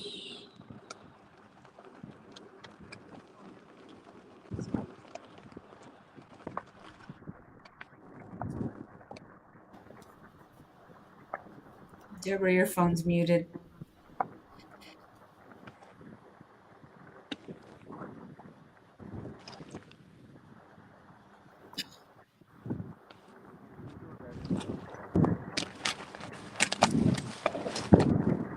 Okay, I'm in the not allowed place. I'm going to get picked up.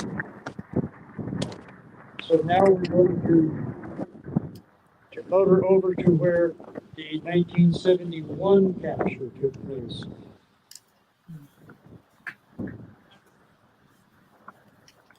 John, of course, knows every inch of Penn Cove. It was exactly where both of those captures took place.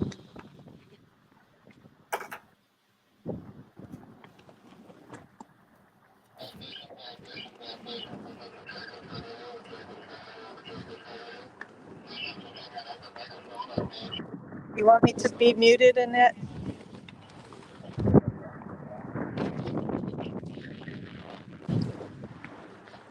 Let me manage the thing on my end. That way you don't have to worry about it.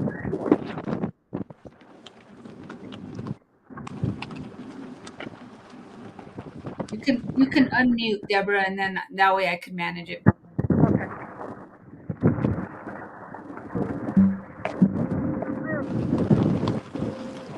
Can you see all this, Annette? Yes, sir. We're seeing it. Thank you. Susan, you're on mute. Could we have John or you maybe give the rest of us and the Suva some of what we missed? Well, since we've heard nothing except I gave a little bit of the history of how the capture happened. I know we have a great shot of your mouth and your nostrils. Oh, hi. So that's where the camera is. Hello.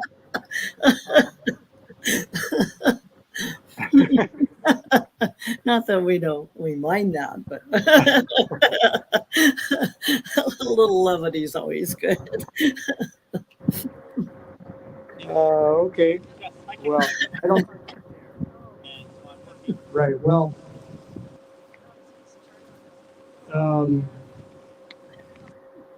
Or does Greta have anything to add? Well, she'll be talking about the next part. So. Maybe so. Let's ask. There's Greta. And she is earphone and not hearing this, but the question is, did you hear anything about the 1971 captures you'd like to tell people about? Not that I already did. Thank you. It's just emotional to be in this exact spot. Yeah. It's incredible. Thank you. Sure. All about it before, and it was very personal.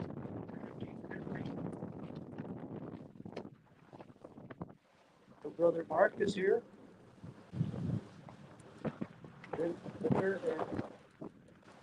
Both of them heard the stories from their dad, Chuck. Captures that happened right here. That was the 1971 capture. That was clarifying to me that Don McGaffin witnessed the 1970 capture because he was here on vacation and then was called into duty for the 71 capture. And Jeff was his cameraman.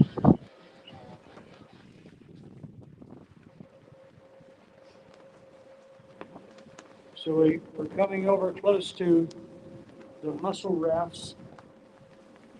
It's a mussel farm over here, which was not there in 1971.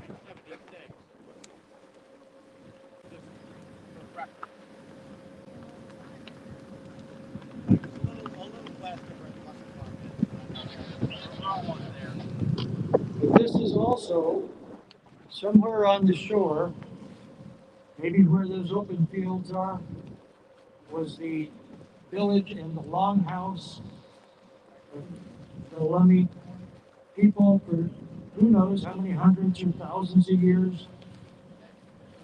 The village they called Sk'aliCh'elh.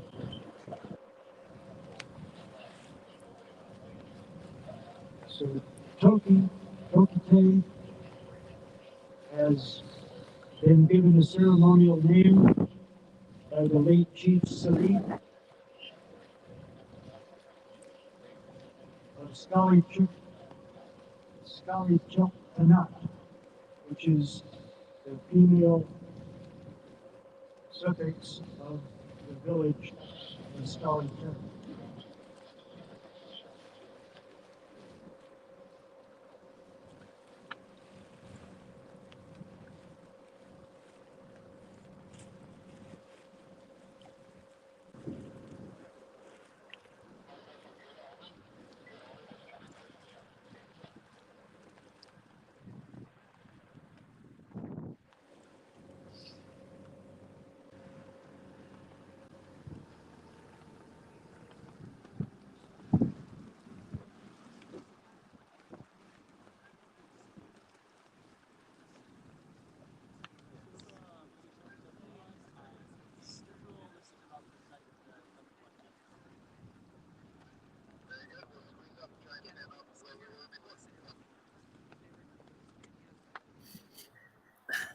It's great. We get to sail on two boats at once.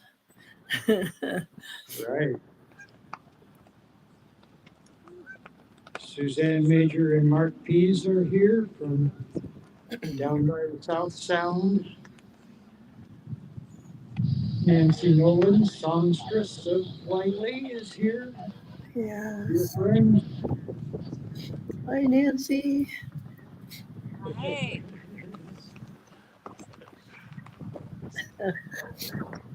Harry Reed is here, longtime supporter. Been helping out at many events over many years. Much appreciated. Good to see you, Harry, and your beloved, it looks like. Eileen. Yes, thank you for coming.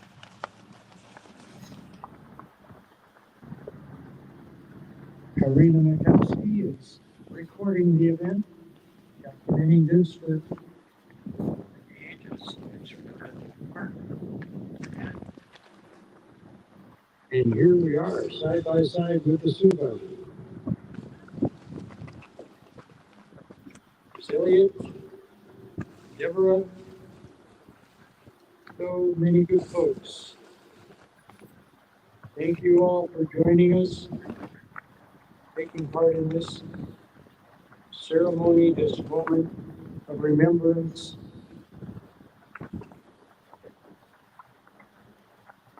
And of hope, knowing Toki is on her way home.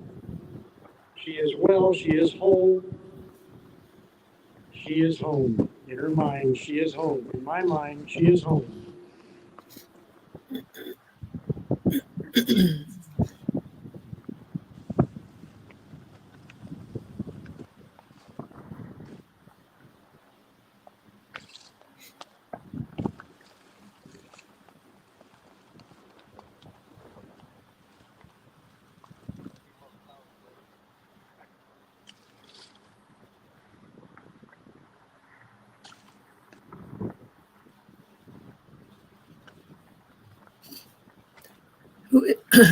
See the flag, Sk'aliCh'elh.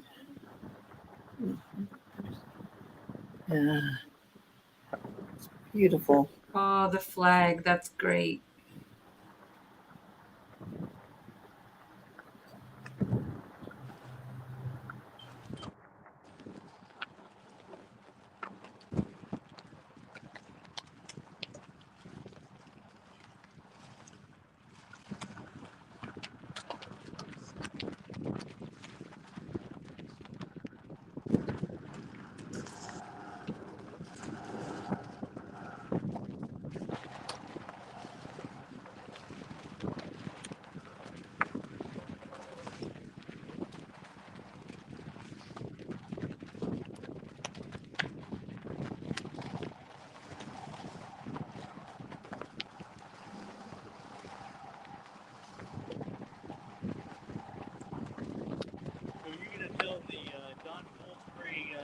Gaffin encounter here?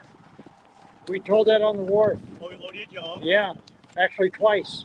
Okay. It was yeah. I was there for that. In the living room at the Gaffin Whitby. Afterwards, after Goldsberry tried to drown the Gaffin, Frank Henning, and the kid. Right. And then Don was having dinner with Mary Fullington. I don't know whether you know Mary Fullington. Anyway, With his mother-in-law, I understand. Oh, well, he was with his mother-in-law and Mary Fullington. Well, Mary was an island. Anyway, regardless. Okay. And when he saw Goldsberry come in after Goldsberry had tried to swamp the boat, Don, being an old ex-Marine, went storming up to Goldsberry, just decked him and knocked him right over the top. And then the Tiger pulled him back, and they all left. I guess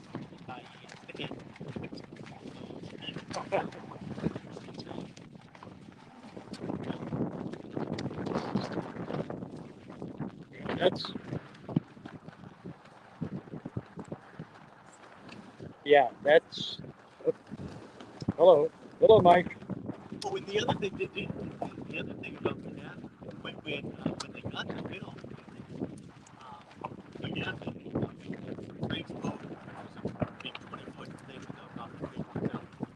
Not as fast as any of the just to the pier at the dock, and they caught the videotape out of the camera. And Don comes storming up to the front desk and hands to my cousin, put this in the safe. He calls for the helicopter. What Don didn't know is my dad didn't know the combination. We put it in the safe. It's on the shoulder. I was the point. Yeah. And I can tell you the combination of my birthday. So the film was there, and then the helicopter. Don came up and charged the film down to the helicopter. The helicopter flew back to Seattle, basically filmed at 11. And anyway, that was added to the whole history to the scene. And then later that night, Don was people took him to dinner. Anyway, that's part of the wild west aspect of creating.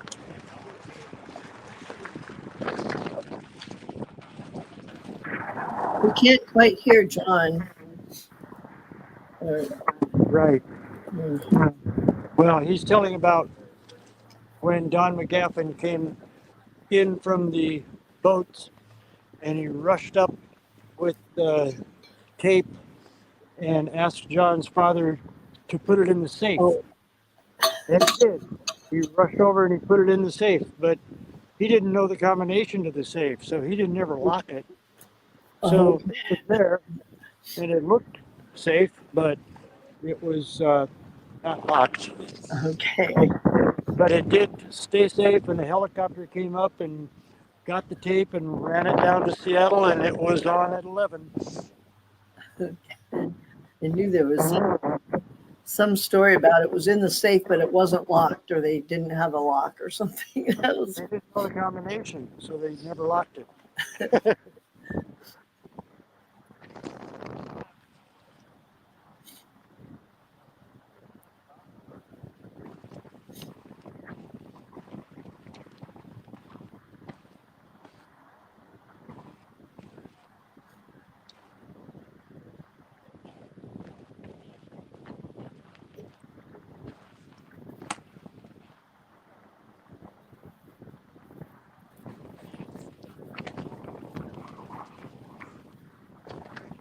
Well, I think, okay, it's back.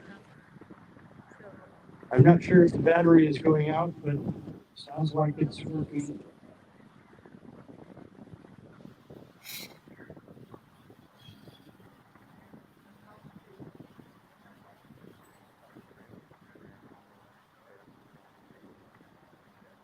We have many friends who were witnesses, some now departed, who told us about the traumas that were going on, how they could feel it from the whales. And one of the most powerful was John Crow, who was in the capture. He was hired. He was a diver. He was a very young guy. He was a teenager. And it all seemed like a big adventure. But he felt it. He felt it the way the whales were so in anguish. He could hear them. He could see their actions. And he also realized that they were no threat. He was a diver. He was in the water. They could have just had him for lunch anytime. They didn't touch him. But he felt their pain, their sorrow. They stayed until the last one that he believed was Toki. And when she was hauled out of the water, when that acoustic connection was broken, and they saw her being hauled out, lifted up onto that truck, the way they turned around, the way they finally all left. They could have left at any time, but they didn't. Were in trouble.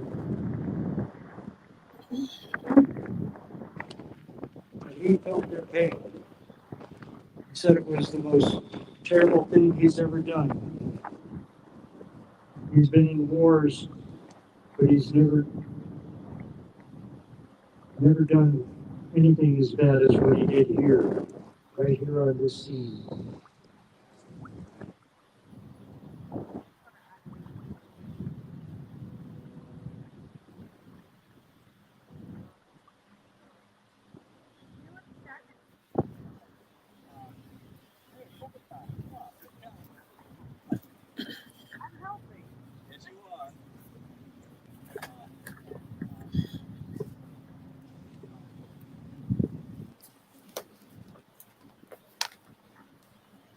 It is a beautiful day out here. A little breezy, probably 10 or 12 mile-an-hour wind coming in out of the west. Rolls in straight along to Fuca and over the low point of Whidbey Island between Penn Cove and straight along to Fuca. Not much obstruction. It just comes right over. So Howie, I was just telling about how those whales got caught in the net because people tried to free them. They were trying to save the whales and ended up killing the whales. And then the whalers tried to hide that the whales had died. And then remember Lila Snover found them washed up on the beach. Yeah. And it's as they say in Watergate, it's not the action, it's the cover-up, right? Right. Well, John is telling the story that really did end the captures when it finally was revealed and brought out to the public and into the court in 1976. But in 1970, the story is that some activists tried to get in and cut the nets to release the whales.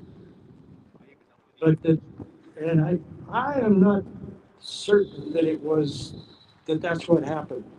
They're okay. Well, I know it by the park. Yeah, I know they tried to do it. Yeah. So, yeah. I believe him. Some people did come in and try to cut the nets, and somehow instead of releasing the whales, they got tangled up in the nets and drowned. And the capture teams tried to hide that evidence by wrapping anchor chains and slitting their bellies and putting stones in their bellies to try to sink them. But they did come up anyway. They washed up on some beaches, including our friend Lila Snover's. And one skull from those captures is still encased down at the Langley Whale Center with the description, with the ceremonial blessing by Samish elders. Rosie Caillou and Bill Bailey. And that was the evidence. That was what was the big shocker. Although the whole thing was a terrible, terrible incidence of cruelty.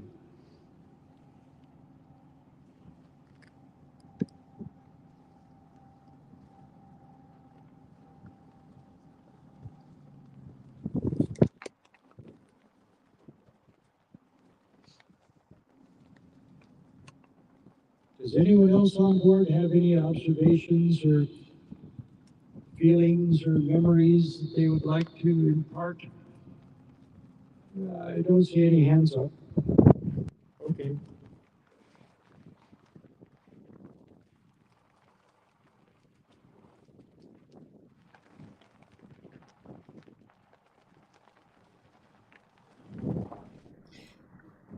Deborah, does anyone on near you want to say anything? I'm not sure I can speak it.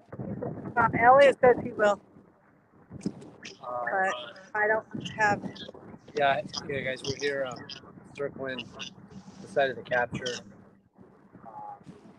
two boats, and you know, it's really a good feeling because you know, not only did they capture some of these orcas and take them away, but 5 of the babies drowned. That's Howard was saying, and no, it just sends a reverberation to this whole Sk'aliCh'elh community. You know, how something like that could happen, and why would people act like that? But you know, it's just like the people here. It's us. You know, we're coming to bring healing to this place. It's Sk'aliCh'elh-tenaut. For return home, it's bringing healing, and you know, some nights glinting off the water, a flock of geese just flew over. They did, you know, the Blue Angels are in town. We fly over. We got to fly over the natural world of Blue Angels.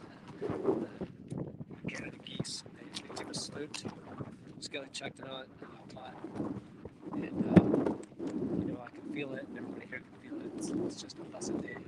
You guys bring healing to Sk'aliCh'elh, to the L-Pod, and to our connected hearts. Yeah. Thank you guys. Thank you, Elliot, for coming up. Thank you. Is there anyone on board who would have something they'd like to say with TokiTV? Anyone? Anyone that was here? The captain have something to say? Okay. These are all, well, can I see these beautiful faces so the whole world can see how many people love Sk'aliCh'elh-tenaut? Thank you for coming. Thanks. Thank you, Deborah.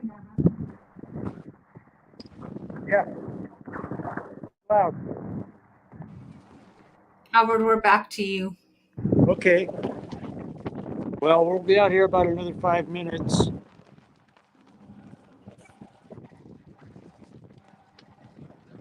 Everyone else is done to silence. Sometimes that's the best thing. Yeah. Sending positive energy back to Sk'aliCh'elh-tenaut. We are. Suzanne says we're sending positive energy back to Sk'aliCh'elh-tenaut. You let her know that we're here to honor her and her family. And we'll be here to welcome her home when she returns.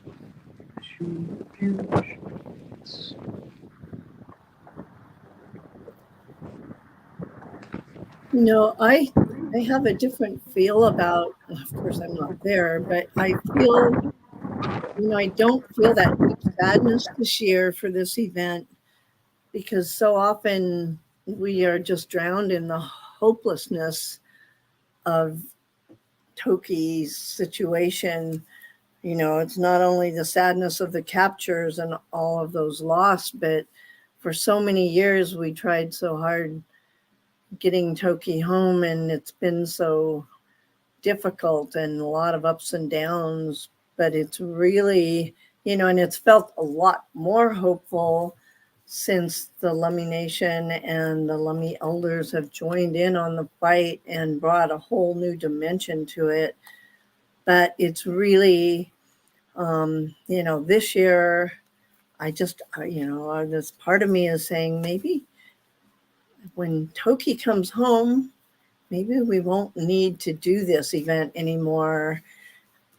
And her homecoming will heal the waters. And every year when we've done this, we say, next year, maybe we'll be celebrating her homecoming.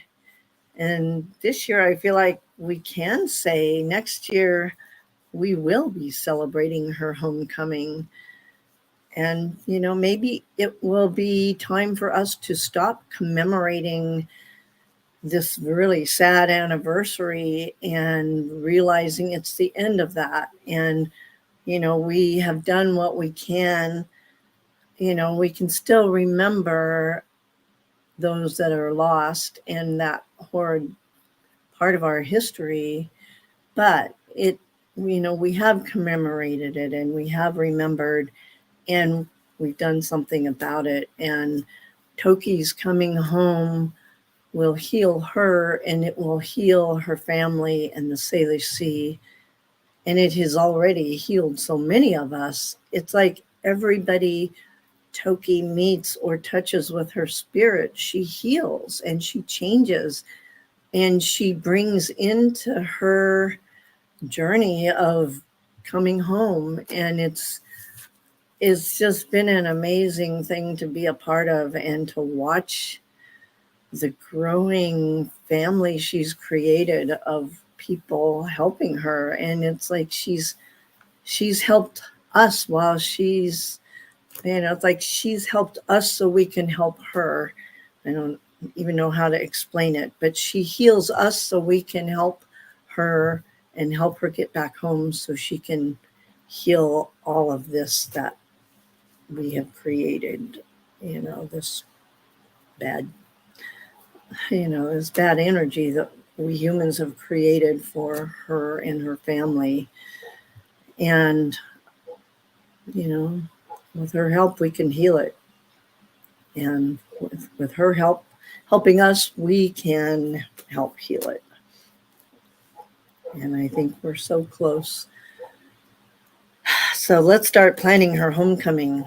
And that will be one celebration. You said it, Susan, that all the years before, it's like maybe this will be our last, but this is the last before she comes home. You said it. You said it. Howard, is there anything you want to say before we end the show in silence? Just that I'm so grateful for. Yes, I'll do it on the mic. So grateful for us all, for all of you. And we are all in debt to these whales. How owe them so much. As a people, we have caused them so much pain. And this is our work to try to mend those wrongs that we have done. And bring Toki home will really begin to heal us and certainly her when she comes home. So I am just grateful for everybody who joined in on this ceremony,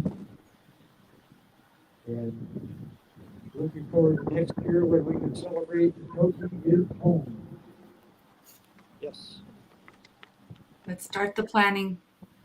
Yes. And thank you to the Cutty Sark and the Suva and their wonderful captains and crews who have been so wonderful and such an awesome part of this event. We love you. And Susan and Cindy and Howard, just for your 25 years of I mean, longer than that for the activism, but for this day, commemorating this day, and not letting people forget. And again, just remember, we can acknowledge the past, heal the present, and stand for the future. So I love you guys. Thank you for being with us. It's 4 hours. We'll just end in watching the water and end in silence, and we will see you guys next week. Alejandro, is there anything you want to say before we close? Was an amazing event. It's sad, because broke my heart. I know in the story because this marked the beginning of my activism in 2014, knowing her story, her sad story. This place, is the place where the orcas were captured. She was taken away from her mother, Ocean Sam.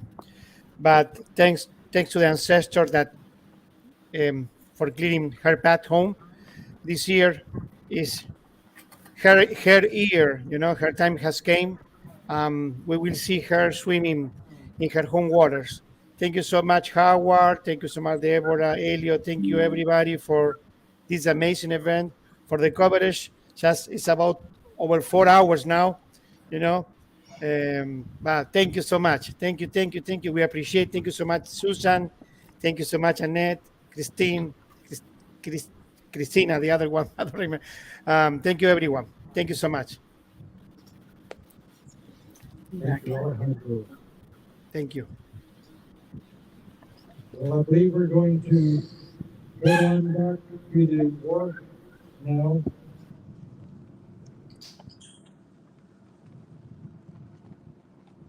Can we have silence? We need some silence. I think we'll just head back in silence.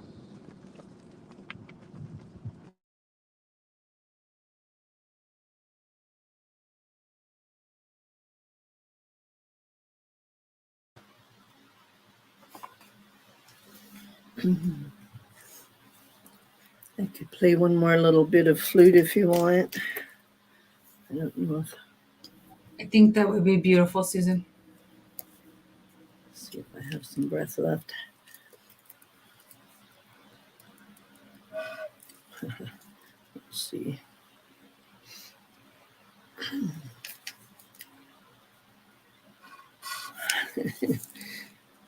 Let's see if I want to play.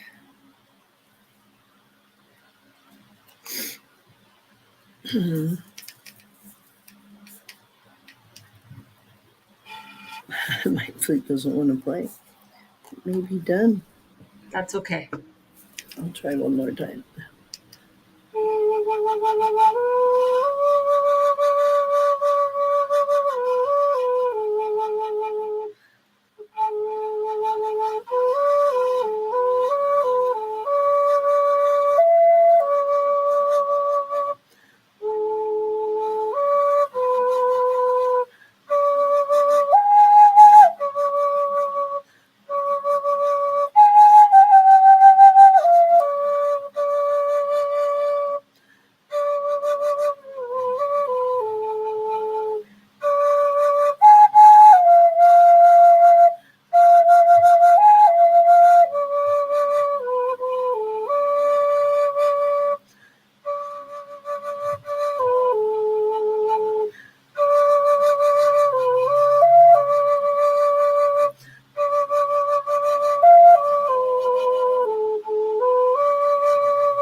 No, that's Howie's wife.